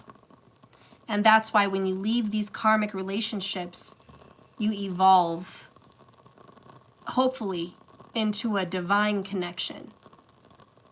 It's kind of like going up your chakras. You're starting at maybe the root over here, connecting with someone that reminds you of family, or you're there for security and financial reasons. And the more you ascend and you go up to the heart, to the third eye, to the crown, you meet your divine partner because you are one with yourself. You've met your higher self. You've made peace with your karmas. You've become in union with your masculine and feminine. You've risen like the snake through the kundalini, and you've made peace and balance, and you've balanced your karma with the north and south node. And you're like, I'm awake, I'm aware, the serpent is awake, and he's looking. And then he finds a divine partner that either awakens him from his slumber when the snake sleeps, because your kundalini's sleeping. So you meet a divine partner to awaken your enlightenment. And as you rise through the chakras, through your karma, you can meet your divine partner. Okay? So that's, in my opinion, that's what it is. So anyways, there is a difference, and you'll see multiple relationships in your chart, and you'll be able to see your first relationship, your second relationship, your third relationship, your fourth, and so on, if you have that many partners. But you'll be able to see how you evolve by age and how you're supposed to evolve. And usually past the age of 36, if people are meant to have multiple partners, they will evolve to the next partner after the age of 36. So anyways, this particular general reading that I'm reading, in the karmic situation, there is an entanglement, and Spirit has come down to even use that word 2 times, entangled. So the karmics are getting this. Sometimes we don't realize just how far we've become entangled in that which is not good for us. We do not realize we need Kali's powerful intervention, knowing what to allow and what to fight for or against. For an inner or outer conflict to be resolved, this is going to involve discipline. Chamunda is the fearless wisdom, patience, and discipline needed to conquer a difficult situation. She is with the karmics now. So this entire situation, which is patience, just relax. There is divine intervention. There's a lot of karmic solving here. A lot of the karma that you're going to see in this particular karmic situation is the root. We have so many red images here, very red. So the root chakra is about your blood, your DNA, your ancestry. It's also about your money, your finances, and your security. It's also about your belief system, your core values, your religion, your faith. It's also about your family. So the people you're tied to in your family could be your own children, could be who you see as family. But it's a core system. And with the root chakra, it's connected to the earth, which is very karmic. It's what you come alive through your DNA, through your blood, through your family, through all this. You become who you are. So it is the very beginning of who you are. And so in this karmic relationship, there is some tie to the DNA, the ancestry, the children or family, or financials. Like that is definitely what is tying and entangling this karmic relationship. But the reality here is a painful reality, 13 death. It's beautiful lies, but an ugly truth. And so she is coming to help detach the karmics from being entangled in this web of, I have to be here. I need to be here. I need to believe in this. I must. It's overcoming that. So anyways, this is swathed in blood red light, representing her force and power. Chamundra has multiple arms that indicate her divine activity. The skull and crescent moon resting atop her crown, symbolizing her status as the goddess of death. And karmic retribution. There you go. Yet she is protective. Her 3 deeply socketed eyes are intense, as they are said to burn away the evil in all worlds and all dimensions. She provides protection.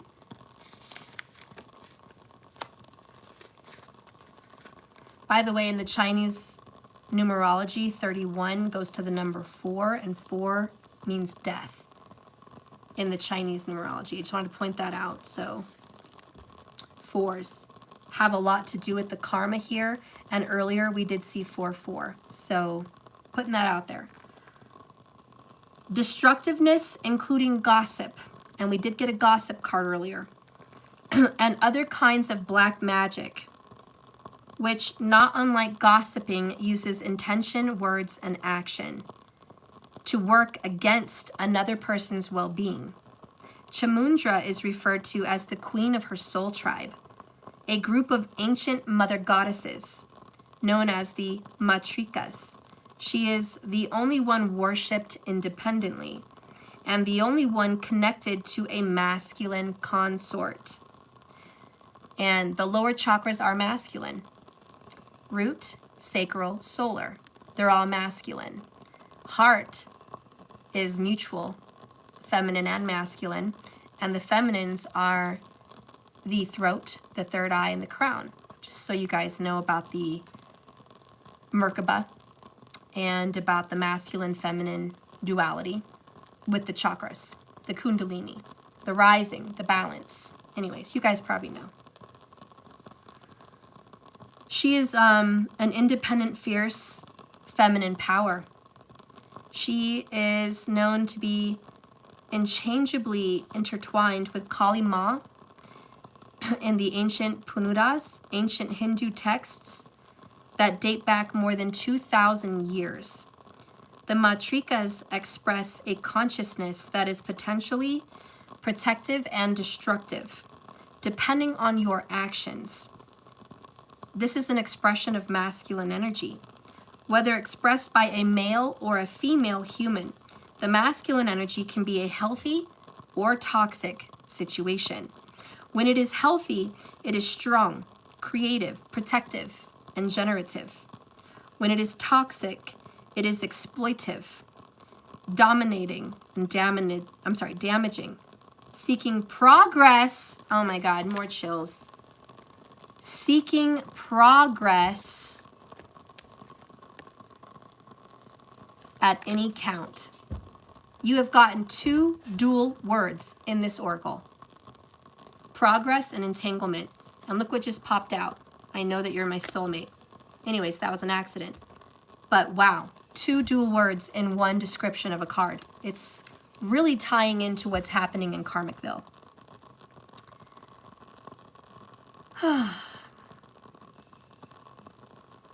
Okay. Getting progress at any cost. This is a profoundly disruptive and rather than positive, destructive power of Kali Ma. And if this spirit is unchecked, demonic destructiveness and greed can take hold. The Matrikas are fierce, and Chamunda is particularly the one to retaliate against toxic masculinity, causing havoc in lives of those who live by such greedy values. Chamunda is worshipped as the ruler of the sacred erection and this symbolic of her power over masculine energy. All right, so there's that masculine erection, which form our human perspective that may seem like chaos. The phallus is also a symbol of her honoring the potential power of creativity, of the healthy masculine energy, facilitating in a safe development inside a human psyche. Despite her inherent drama and intensity, Chamundra is beloved by the heroic heart. She assists you guys when you guys need to find strength to overcome psychological abuse and limitations, inertia, lack of desire or action that need access to integrate and sustain a higher frequency of being. When there is a block, she comes forward. It is more a case of applying wisdom, finding balance between persistence, determination, and compassionate rest and release, so we can integrate and rebuild from within. For some personality types, taking rest, oh my God. Look at that, just relax, and underneath it, it says the bare necessities of life. This is taking a rest. Just saying, it's like, okay. So,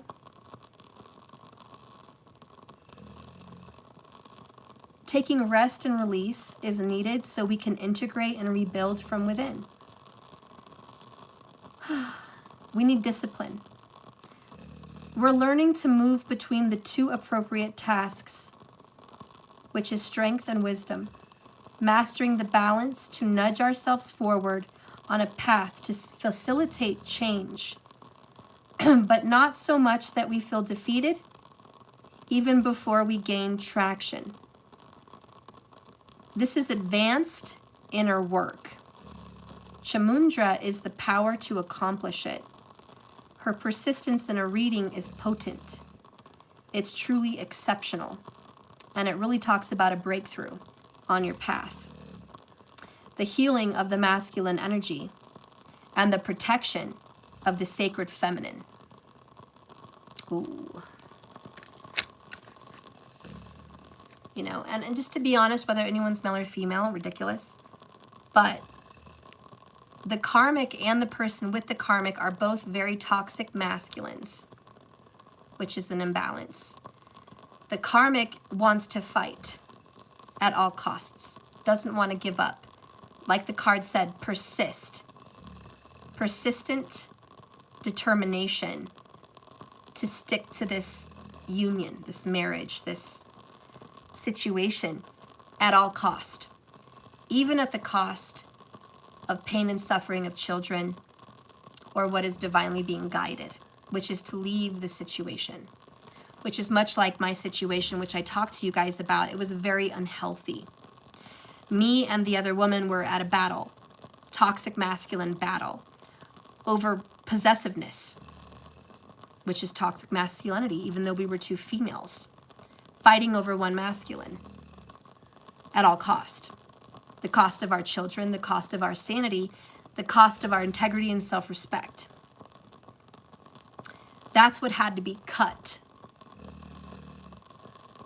And that karmic relationship for both of us taught us that lesson. I should hope for her as well. But it taught me for sure. You don't have to stick something out because root chakra, connection to blood ties, children, family, religious beliefs, marriage, don't believe in divorce, and family ties. You see, that's what I was experiencing in my karmic relationship, which is why I was comparing it to this reading. When you are tied to the root like that, it needs to get cut. You have to separate yourself from those unhealthy, toxic masculine traits in yourself and in someone else. And in this karmic relationship, that is what's happening. So I just want you guys to know that we are definitely getting divine guidance. We are getting help in this karmic situation. Whoever is extremely attached, with some kind of entanglement by the root, it's getting dealt with. That is what karma's taking out. And as I leave on this note in this karmic reading, I do want to touch on some things that are being taught by some very good readers. And I love a lot of good readers and psychics and intuitives. This is my opinion. I don't want to bash anyone for their beliefs. Everyone has a right to their own beliefs. But I do want to talk about your spirit and your intuition and your logic. I want you to think independently on your own. What you feel resonates and makes sense. Because the true guru inside of, well, for everyone, is inside of us. Our real teacher is inside of us, always. And that teacher guides us to certain leaders just for periods of time to learn lessons.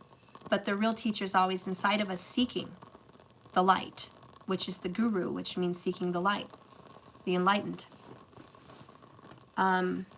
Buddha is the bringer of light. Anyways. There's something that's been going around that I want to talk about just for a second. And it is this. There's someone that I just recently heard from, and he's not the first. He's probably about the 6th person I've heard this story from. And he said, anything's possible, but he didn't really believe it. And I don't think he's really searched his heart or his intuition on this matter. So I'm going to cut some slack here and just say some of these readers have never really marinated. These teachers, readers, psychics, everybody. They've never really marinated themselves deeply, profoundly into the essence of divine love. They're interested in it, they're intrigued, they're curious, they play with it, but they're not integrated into it. And I want to say where I'm coming from differently on this matter is I am heavily integrated. I don't do general readings on my channel for that reason. I am not a general reader. I generally do not read about your money. I will once in a while, but I'm not looking into your money. I'm not looking into your career. I'm not looking into your childhood or your family situations. I'm not looking into what's going on with those parts of your life. I was brought here spiritually, specifically, to focus on love and relationships. That is what I do. I have a multi-planet conjunction with the sun in the 7th house. I don't want to give all my credentials out, but it's all there. Mercury, I will, fuck it. Mercury, Rahu, the sun. And I went blank because Mercury's in retrograde right now. Give me a second. Mars. I have a lot of intelligence focused on relationships in the 7th. That's just my birth chart. I have extreme intelligence in spiritual things with Jupiter in the 12th, in a moksha water sign, which he does great with, because he aspects the 12th house, the 6th, and the 8th. So I target enemies, I target problems. Virgo vibes, I'm targeting that house, and I'm looking precisely at issues, spiritual issues specifically. This is what I'm made for, is what I'm saying. I'm created to dive deep. In relationships, maybe I'm not that great at financial readings. Maybe I'm not that great at career readings. Maybe I'm not that great at education questions. But when it comes to love and relationships, that's where I shine, because that's what I'm created for. In my career chart, Aquarius rising, Jupiter there. I am definitely created in the mind to be teaching at some point about astrology. and tarot and spiritual things. So this is what I do. So maybe that will help you listen to me a little bit more. But when I'm talking about karmics and twin flames, and when I hear other people, and I give them all credit, but when I hear other people, by the way, I'm a Sagittarius rising. I do focus on the truth. That is Vedic sidereal. Even in tropical, if you look at me as a Capricorn rising, I would be realistic. Reality check. I'm just real like that. I keep it real. Whether it's Capricorn or Sag, whether you want to keep me in tropical or you want to keep me in Vedic, it's all about the real. My mind is Pisces. Period. I'm definitely there with you in the far-fetched. I go deep. But listen, I feel very strongly about what I'm going to tell you. I feel very strongly. And if you look up those credentials by any astrologer, it always comes up, this person would be a very good astrologer, psychic, and tarot card reader. It comes up in you look up those credentials in astrology videos, you're going to hear it. This person's spiritual. This person's a teacher. This person knows about astrology. This person is a natural psychic. I'm not bragging. I'm just telling you that's what the fuck I was created for. I accept this now. But that's my dog. Yeah, I have 2 cats and a dog, but the dog's snoring right now. I'm so sorry. Anyways, here's how I feel about karmics and twin flame situations. I heard a lot of people say recently, a true divine person would never hurt you and would never lie to you and would never cause you pain. And then I heard him say, well, anything's possible, but a real divine partner wouldn't do that. And here's where I have to get real with you, because this is where I can't stand. I gotta be nice here. I am not okay with ignorance being in the world. There needs to be education. So let's talk. I want to point out, first and foremost, if you believe that a divine partner, a divine soulmate or twin flame would never hurt you, never lie to you, you're wrong. That means you believe in fairy tales. That would have to mean that you believe in Cinderella stories. That would have to mean you believe in Snow White and the fairy princess and Sleeping Beauty, that there's a happily ever after, and that you would have to believe in a Prince Charming. You would have to believe that to believe what they're saying. If you hear a teacher tell you a divine person would never hurt you, never lie to you, never leave you abandoned, never alienate you, never do that to you, you would have to believe in those fairy tales.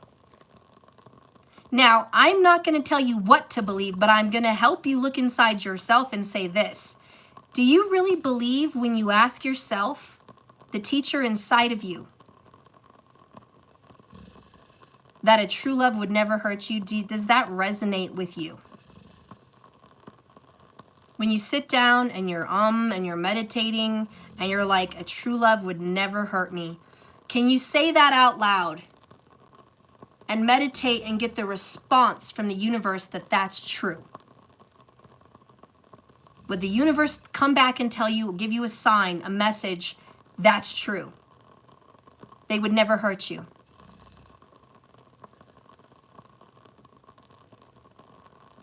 I think you know the answer is no.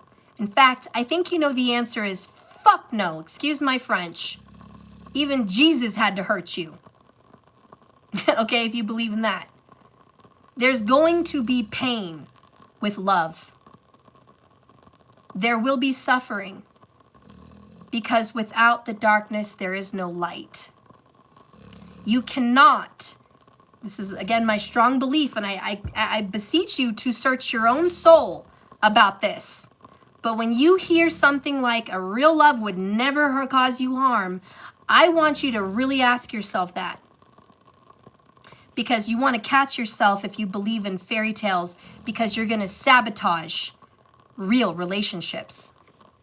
You're going to sabotage your growth. You're going to hurt your prosperity. You don't want to hurt that. You don't want to hurt it. You want to deal with that.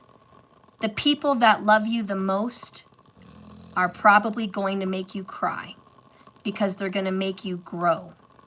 You're going to hear no. You're going to get rejection. You're going to get hurt because they are forcing you to grow and become this fucking beautiful, spiritual, evolved being. Would your parents let you eat cotton candy every night if you wanted to? Fuck no. Are they going to let you stay up all night? Go out whenever you want? Skip out on the homework? No. How about go to bed every night without brushing your teeth? Fuck no. Not a good parent. A good parent's going to piss you off. A good parent's going to annoy the fuck out of you and be a helicopter mom. What are you doing? Who are you with? Where are you at? No, you can't do this. No, you can't do that. You're going to have to do this. You're going to have to do that. I know you don't like it. I know you wish you could do something else right now. I know you want to grow up and leave this house right now, but you need to do the work. You're not grown yet. Someday you'll understand. That's what your parents tell you. That's what your good parents tell you. Someday you'll fucking get it. Maybe when you're a mom, you'll get it. So don't be a spoiled brat in a relationship. Don't go into a love relationship that's divine and say, where's my fairy tale? Where's my Prince Charming? I'm not supposed to be hurt. I'm not supposed to be triggered. I'm not supposed to be rejected or abandoned or pushed through the fire. If this is real love, I'm supposed to be coddled, protected, loved at all times. Wrong. And I say this because I know, because I've seen in people's charts what a divine relationship is. And when women, you go into your birth chart and you see your Jupiter, that is your husband, the father of your children, the one who gives you the seed of life, the seed of growth. That's your husband. Not Venus for women. And you know, Jupiter is referred to the heavy one, because he is the teacher, the guru, the enlightener. He's heavy. He's going to teach you. Your divine partner is going to be seen through Jupiter. Where the fuck is your Jupiter? What house is it in? What sign is it in? Where is the ruling planet for that sign? Where's that located? You're going to be aspected. Is there another planet in conjunction? You're going to see conflict. Any chart, you're going to see some sense of conflict because your divine relationship, ladies, is meant to have a level of teaching, growth, and the heavy.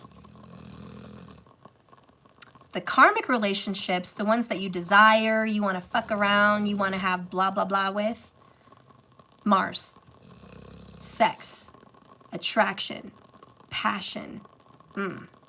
It's Mars. What if you have Mars and Jupiter in the same house? Ooh, Nelly. Anyways, men, your divine relationship is seen through Venus, but it's also seen through Moon. And this is for the ladies as well. Moon is romance, love and emotions. We'll get to that. But men, or same sex, whatever, okay? Venus is the female. Men, your divine relationship is seen through Venus. Where is she located? What house? What sign? Where is the ruling planets for that sign? What are they aspecting? Is Venus conjunct? And what do these things mean in the D9 Navamsha? Your chart of marriage. anyways, and Venus can even have something to do with relationships even for women, about themselves in love. But look at the moon. Where is that going on?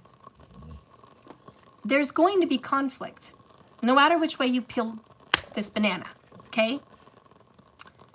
And I just want to say, when you look at your chart and you have a divine, purposeful relationship, when you were born and you were meant to be here and you have a path, you're meant to experience this relationship, maybe many of them. You're meant to experience Mars. You're meant to experience possibly multiple relationships. When do you see multiple relationships for people? A dual sign, so Mercury, okay? So Gemini, Virgo, dual, automatically. If you have Jupiter, Venus, Mars, and the moon in Gemini or Virgo, there's going to be multiple relationships. Also, and I mean multiple serious relationships. If you have any of those signs in the 7th house, there's another giveaway. If you have Ketu in the 7th house, or Rahu, multiple relationships. Even Mars in the 7th, multiple relationships. Okay, Rahu, already said that. Or aspecting. If you have Mercury in the 7th house or aspecting, multiple relationships. So anyways, that's a whole nother story. And your first relationship is the 7th. Your second relationship is the 11th. Your third relationship is the 2nd house. Your fourth relationship is the 4th house. And there's like a trickle, okay? So you can go around the chart and see each relationship, what that looked like. And every time you go around those, boom.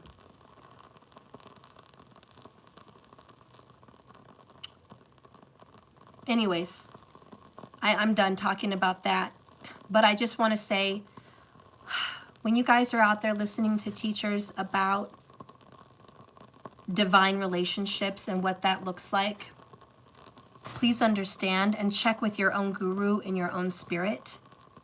Do you believe that a divine partner would not hurt you? Wrong. Because it's physically seen scientifically in your astrology chart, and it's also just an intuition kind of thing. I think you know that people that love you, people that are meant for you, people on your destiny, you're meant to grow. And you're going to go through ups and downs. And you're going to have to be suffering to grow.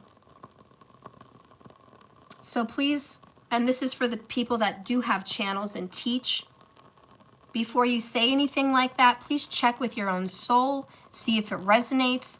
Do you really believe a divine lover is picture perfect? Because you have to be careful with what you say to people. When you tell them, they would never do that to you. But this karmic would. This is why a lot of people get confused on, am I a karmic in these readings, or am I the divine feminine? Or am I the divine masculine? Who am I? My relationship seems so similar.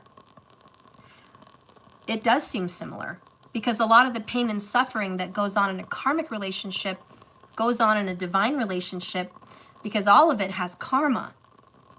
All of it has karma, because every decision, every cause, every action has a response. Everything you do is going to come back around. Everything that you are is going to reflect on the outside world. Every person in your life, even including me as your tarot reader, is a reflection of yourself. I am an element of who you are. We are connected. Your lover is an element of who you are. You are connected. The karmic is an element of who you are. You are connected. All of us are a piece of you. and vice versa. We're all connected. We're all showing ourselves through each other. We're mirrors. What you see in this world is what you're projecting out. And that's why it's always wise to go within. Check with yourself. What is it you desire? What is it you want? Because you are the master of your universe, the ultimate creator, God in you, always with you.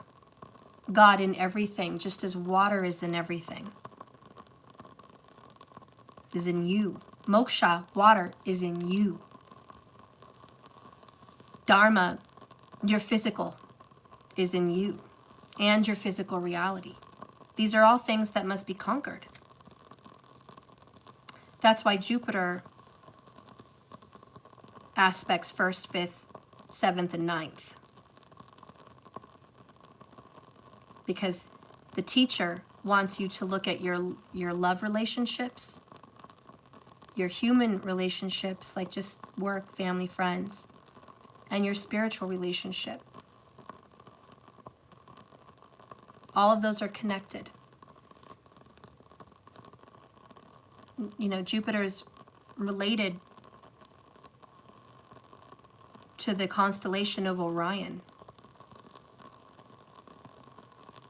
Orion's belt, the triple stars. He represents the belt of truth. So you need to look at those relationships because he's all about that. Jupiter is like a parent. He's all about relationships, but he's about spiritual truths behind all of them. He represents the karmas of your past life with all these people. He represents you being multiplied into all versions of yourself. And through your relationships, Jupiter wants to teach you about yourself. He's like, you may not know you, but you're going to get to know who you are through your relationships. So when you see karma patterning itself in front of you over and over again, it's telling you something about yourself. Are you insecure in love? Are you worried about abandonment? Are you constantly seeking someone's approval? Are you codependent? Are you too independent? What is it about you that you're learning through your relationships? What are you seeing? They are mirrors of you. What is your spouse doing to you, or your lover, your divine, doing to you right now to teach you about yourself? Are you easily triggered? Are you angered? Are you insecure? Then he's meant to trigger that in you. He's testing you. He's a piece of you saying, I thought you were powerful. I thought you could say this is not my reality, but this is. So I'm going to trigger you again. That's his purpose, because that's your purpose, to overcome those karmas. What if everyone you're with is not literally real? What if this is all a dream and a manifestation, and every human you've ever come into contact with is really just a figment of your imagination? Me, your lover, your kids, your parents, all a figment of your soul's imagination. You are Brahma. Just saying, maybe. I know, there's my Pisces brain. Maybe if you were Brahma and everything is life, these are all imaginations. Then your goal is to overcome all of that and learn that you're creating all of that and have fun with that. But I understand you have to get to that place of enlightenment, moksha, the kundalini rising. It's boom, it's there. The third eye is now aware. The third eye open is not even the epitome. The third eye is now I see. I see. I see you. I see me. I see what's going on. That's the third eye. No more illusions. But the crown is I receive. I accept. It is your open door to the universal connection of power of manifestation. The crown is your manifestation. Is it open? Is it closed? Are you receiving gifts from the universe? Are you in open communication flowing with the universe? In other words, are your chakras a spiritual highway? Is it flowing? Is that Kundalini pumping spiritual blood? Are you alive? Now, a lot of us takes some time to get there. I'm not even there yet, but I understand the complexities of that. I do. I'm not saying I'm a master. I'm not trying to say that. I'm not. I'm just saying think about it. That's why we're here. That's what's going on. So when you're looking at tarot, in your subconscious, you are seeking answers about your relationship. You are seeking answers about your astrology. You're seeking answers. You're actively on an inner journey learning. Sagittarius, Jupiter energy, Hermit. So yes, you are learning. And that's what you're doing here. You're learning because your soul's starving. It's hungry. It wants to know. It wants enlightenment. Show me, teach me. And your soul is always going to go towards the light. So you found me here. There's a message of truth somewhere in what I'm saying because it's you. You're manifesting me. The truth is here. But I'm just here to tell you as you tell yourself. When I listen to these things about love, does it really resonate that love is supposed to be all holy and all beautiful, all pure and all safe, without harm? That sounds a lot like heaven, and it sounds a lot like a fairy tale. Reality is a different story. That's this card here. Painful reality is beautiful lies, ugly truth. It's ugly to find out that your person is a piece of you and a reflection of you. That's ugly because they're hurting you, because you're hurting yourself. When your person rejects you, you are rejecting yourself. What does that mean? It means your desires and your wants are not first. Why? Because you put his or hers first. Why does that seem good to you? Because you feel that that's wholesome. Why? Because your belief system brought you up religiously to believe in altruism. Sacrifice, which is good, but there has to be a balance. It's good to sacrifice your desires and needs once in a while. That is healthy. It is balance. But to consistently put yourself last, to consistently put yourself behind everyone or your lover is not good. And that's when your person will reject you because you, maybe unknowingly, sacrificed yourself for them. How many people, you don't have to raise your hand, but you get married and you put away your dreams? Oh, I don't need to do that business. I really don't need to have a kid right now. I don't really have to have a big flashy house. This one will do. I don't really need that car I want. I'm okay with this one. I don't need to finish school. I can just support by taking this job on. I don't need to do art anymore. It's too expensive and it's causing a strain on the family. You know, I get sacrifices, but there's ways around it. But when Spirit sees you sacrificing yourself completely, there needs to be a second coming, an awakening. And that's a whole process. And that's what people learn, especially when they're on a divine path, on how to love themselves, find themselves again, how to live passionately, how to love passionately, and how to love in a healthy way. How to love them and give them and nurture them, but at the same time love and give and nurture yourself. How to create healthy boundaries about you respect me without being toxic. and bossy and closed off. How to love and be vulnerable, very vulnerable, but also strong enough to walk away if that love does not honor you.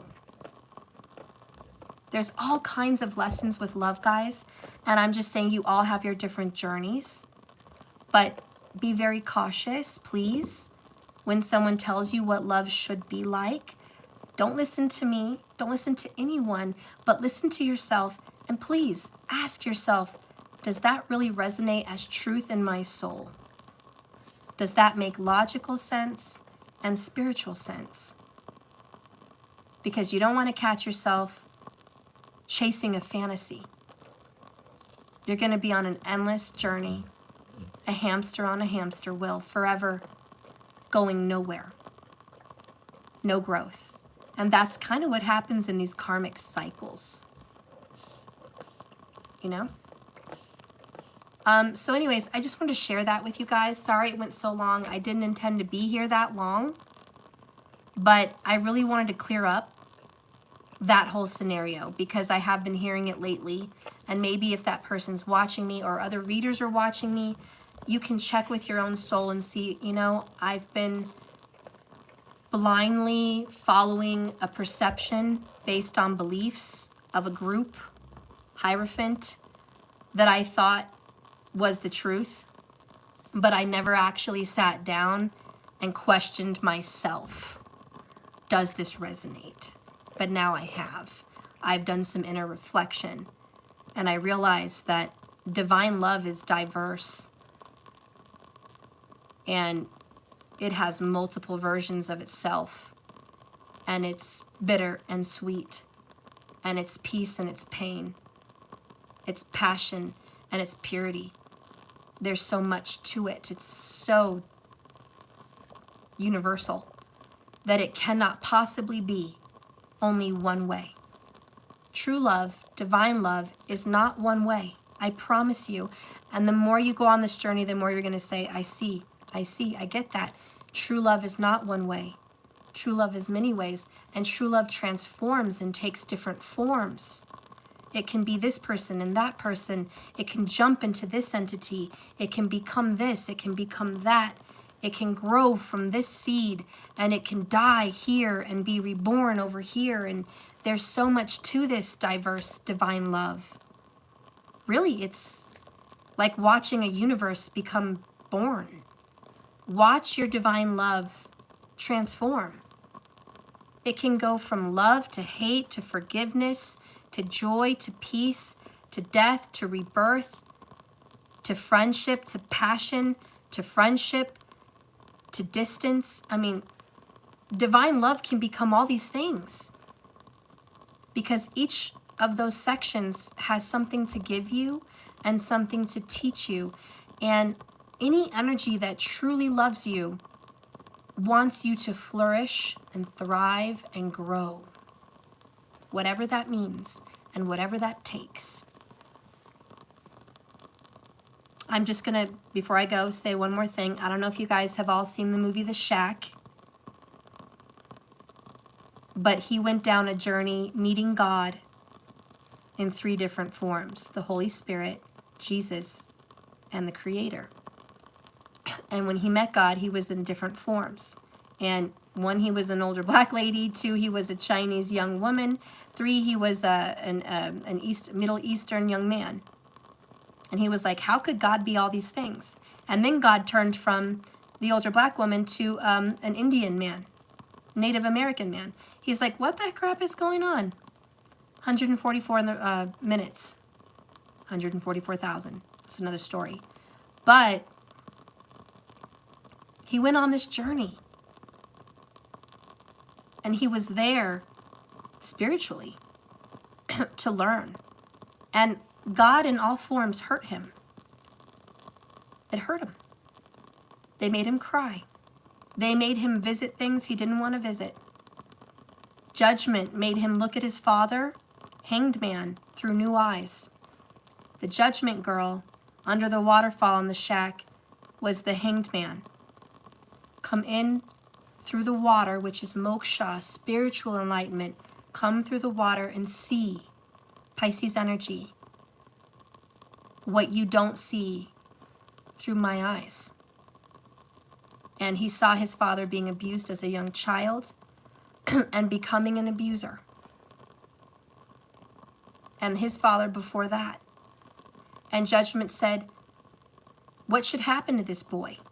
He said he should be vindicated. That's wrong what happened to him. He said, what about this man and this man and so on through the generations of abuse and how it trickles. And the abused becomes the abuser, and the abused becomes the abuser, and the abused becomes the abuser. And then he had to step back, Hanged Man, and go, whoa, this is beyond me. I don't want to be a judge. And Spirit Source Creator was like, thank you. That's the point. You were not created to be the judge. You were created to love and to forgive. Why? Because that transmutes the evil. It causes balance in this dark universe. Your love and forgiveness of a wrong creates balance. Thus temperance, fire and water, heaven and hell. Water brings death, which is Pisces. Through water, you die, you pass. And through fire, you're reborn, Aries. That's temperance. Death and rebirth. The temperance card actually has a lot to talk about with reincarnation, which is the path behind the temperance angel. It's reincarnation. And the crown is the birth. Again. And it's a long journey on that path. It doesn't feel very long, though, when you're living life, because life is fast. But that path is your life. You're born and died and born again. And that's the temperance angel. Reincarnation is really what it stands for. I don't know if I taught you guys that in the tarot class. I might have missed it, but now you know. Anyways.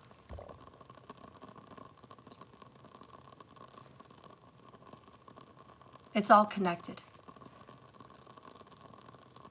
The Archangel Raphael in the Temperance card represents the heart, the healer of hearts. Heart is, and you know how Temperance card represents balance and patience. The heart is the center of the chakras. It's in between both worlds, the feminine and the masculine, which is water, feminine, masculine, fire. So the Temperance angel is literally the heart chakra. Raphael angel, the healer of hearts. The balance in between worlds and people. The forgiveness, because forgiveness and life comes through the heart. And the heart is the mother. And ironically, when you're reborn, you look at the moon, your mother, and your moon has a lot to do with your mother. Because the moon in your chart is your mother. So you can see a lot of your past life in Ketu, but also look at your mother, because that's where you're coming from. That's the heart. And through your moon in your astrology chart, you're going to be able to forgive. Are you a forgiving person? If you're not a forgiving person, your moon will be aspected or conjuncted by difficult planets, which means your emotional side is conflicted. And you might be someone that has a bit of a grudge mentality or a bitter mentality. And you're going to have to work through that. Monday moon mantras are going to help. But everything should process through the moon, which is the mind, the subconscious, and the emotion, and the mother and the heart. Anyways, I don't know why we're going all deep into this. It's the Pisces in me, we're going deep. We're going deep. But is any of this connecting with you? Is this resonating with you? And I just want you guys to ask yourselves all the time in readings, does this resonate? Because your soul, even in my readings, Your soul will say, this is mine, or this is not mine. And the more you practice and exercise listening to your heart, the more you can skip through viewers and videos and tarot readings that are not meant for you. I do it all the time. I'm like, you know what? That's not resonating. That's not resonating. This person that I normally resonate with, I'm not resonating right now. Oh, but this person I stopped resonating with, all of a sudden is resonating with me again. All your teachers, gurus, and people that you've saved in your life and on your channel, they pop in and out of your life at different times. Sometimes you need me and sometimes you won't. Kind of like Mary Poppins. When you need me, or is it, maybe it's not Mary Poppins, maybe it's Nanny McPhee. But when you need me, I'll be there. And when you want me, but you don't need me, I have to go. And these are your teachers and your gurus and your tarot readers that you watch. When you need them, they'll show up and you'll be guided because that's your soul guiding you. But when you want them, but you don't need them, they gotta go. And you're gonna see that you're not gonna resonate. And it's just gonna be a flowy process. You're gonna be in and out of that throughout your life. But every teacher that you follow, every reader that you've ever heard is there for a reason. Some of them are forever and some of them are just for a season. They're just to get you to the next place. But every teacher and guru you've ever come across, you've had a past life with in some way. Maybe you were a teacher to them in a past life, and now they're a teacher to you. That's the law. But you've met us all before. Everyone you've met before. And the people that you're meant to have life with and grow with, they're going to keep showing up. And that's your divine. Your divine is going to keep crossing paths with you over and over again, crossing paths, crossing paths, crossing paths. And you can't escape it because that's the persistence of fate. Your karmics, they will go. Your karmic will be there for a period of time, and they will have strong meaning in your life. You will learn from the karmic, and they will show you, and they will teach you, and they will give you something, and you will grow from them as well. But the karmic relationships are ones that you come, you learn, and you grow.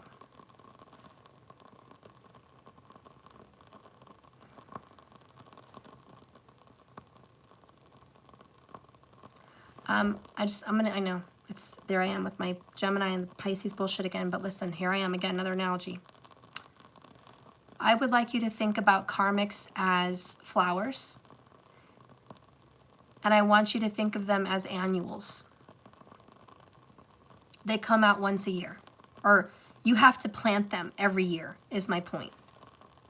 An annual, if I'm correct, you get the seeds at Home Depot, Lowe's, or the forest, wherever, you get the seed, and it has to be planted to grow again. If the seed is not planted, that flower will not come back to life. That's an annual. There are some flowers that you can plant that will die and they won't be back next year. But you have perennials.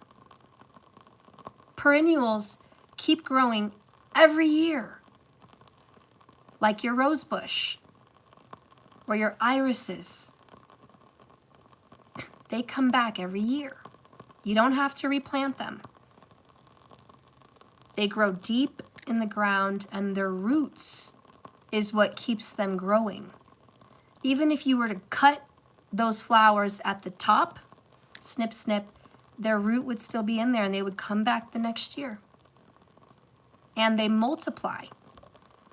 So when you're thinking about your divine relationship, please understand it's like a reincarnation every lifetime. They're going to come back. They're a perennial. Every year, every lifetime, they're going to come back. That's your divine.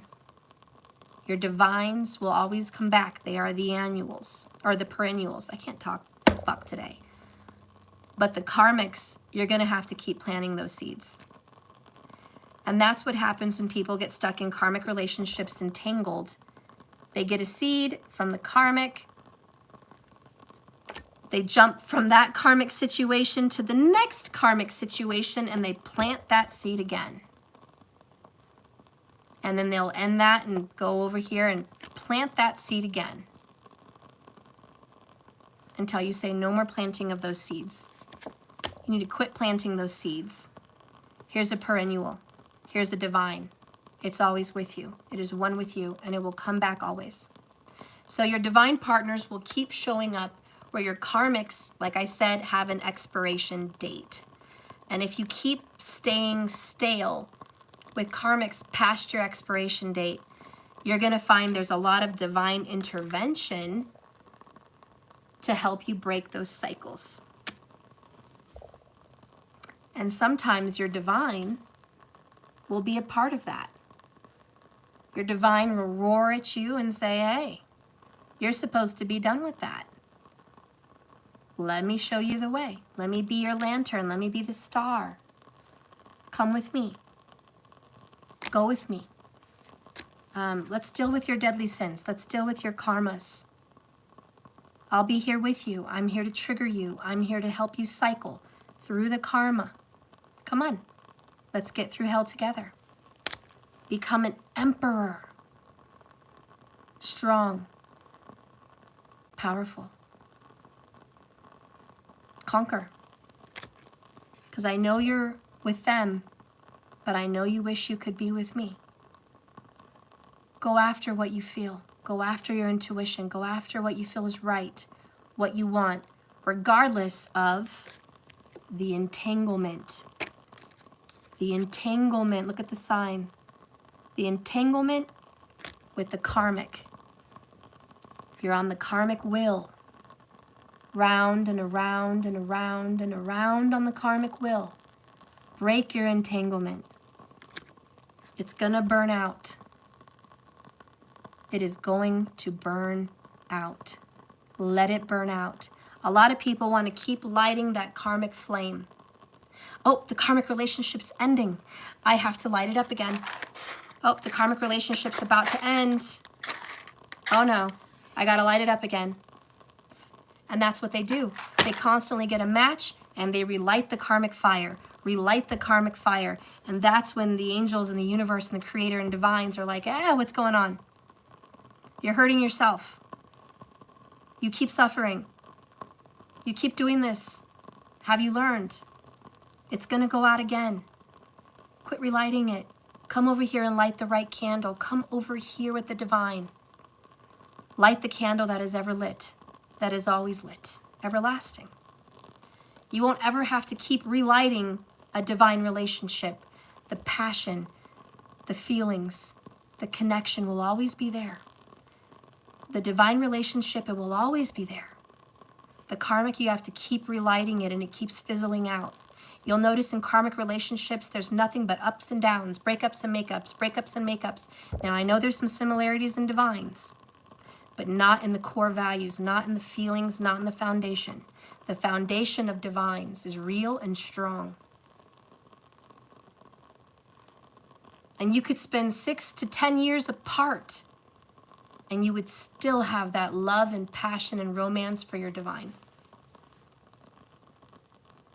If you guys have ever experienced divine love, you know that's true.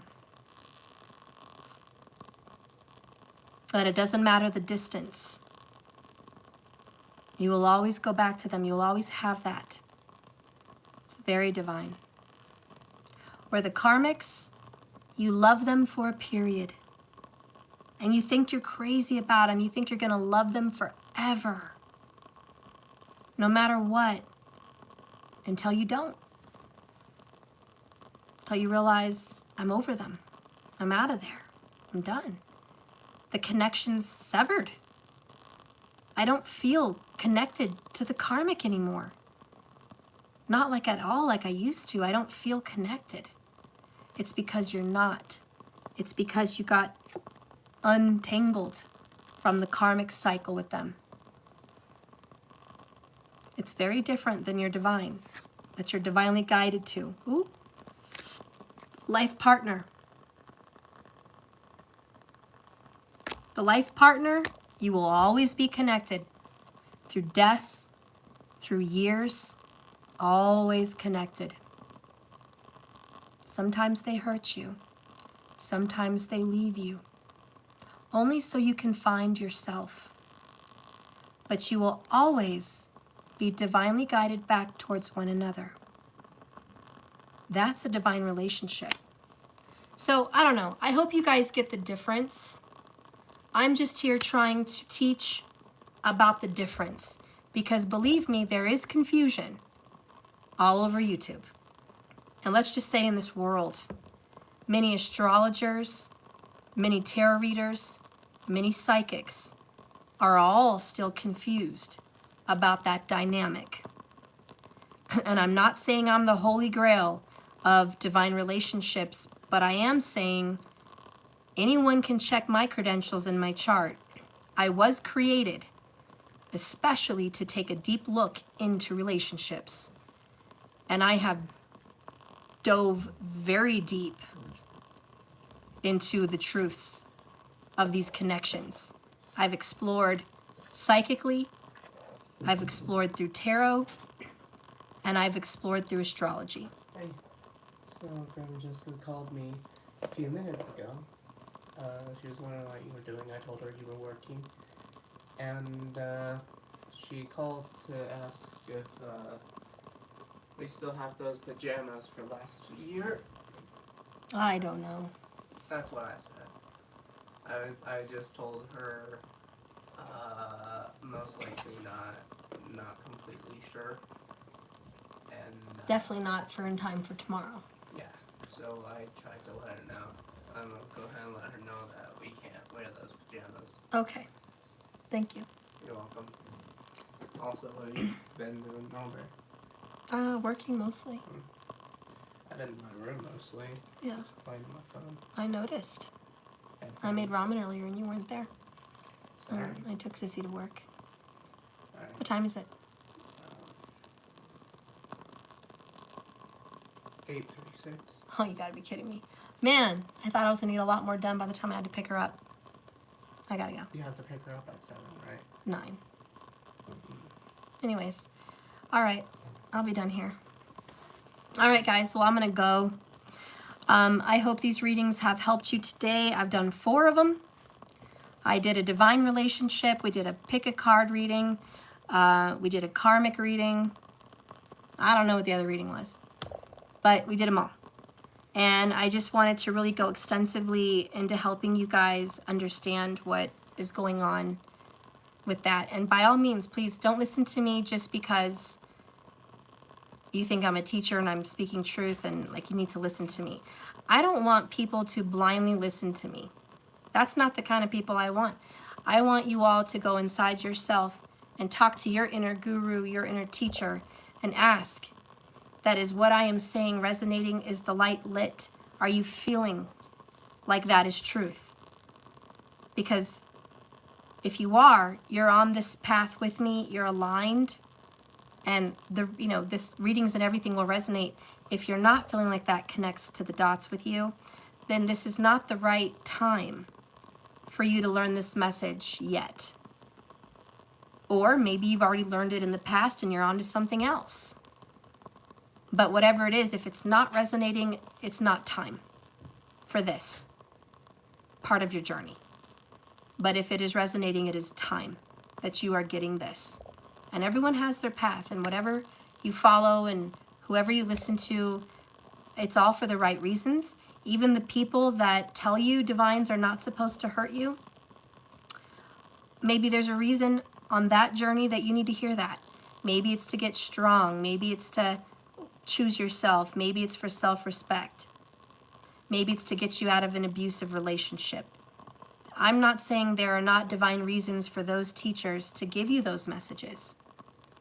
But if you found me, you are past that level. You are at a greater understanding, a Jupiterian understanding, which is what I stand for as a Pisces moon and a Saggy rising. Jupiter rules Pisces and Sag. I am Jupiterian. So, if you did find me, you're ready for a Jupiterian message. If you're finding other readers, you might be hearing it as a Mercurial message. Maybe they're Gemini, maybe they're Virgo. Maybe you're hearing it as a Sagittarian message. Maybe they're Capricorn. Maybe they're Aquarian. But if you found me, you're ready to learn something here with Jupiter. And he's using me. So, anyways, follow your own divine guidance, because Jupiter lives in every one of you, and he's there to teach and guide, and you are the guide, you are the teacher, you are the guru, and I am a reflection of you.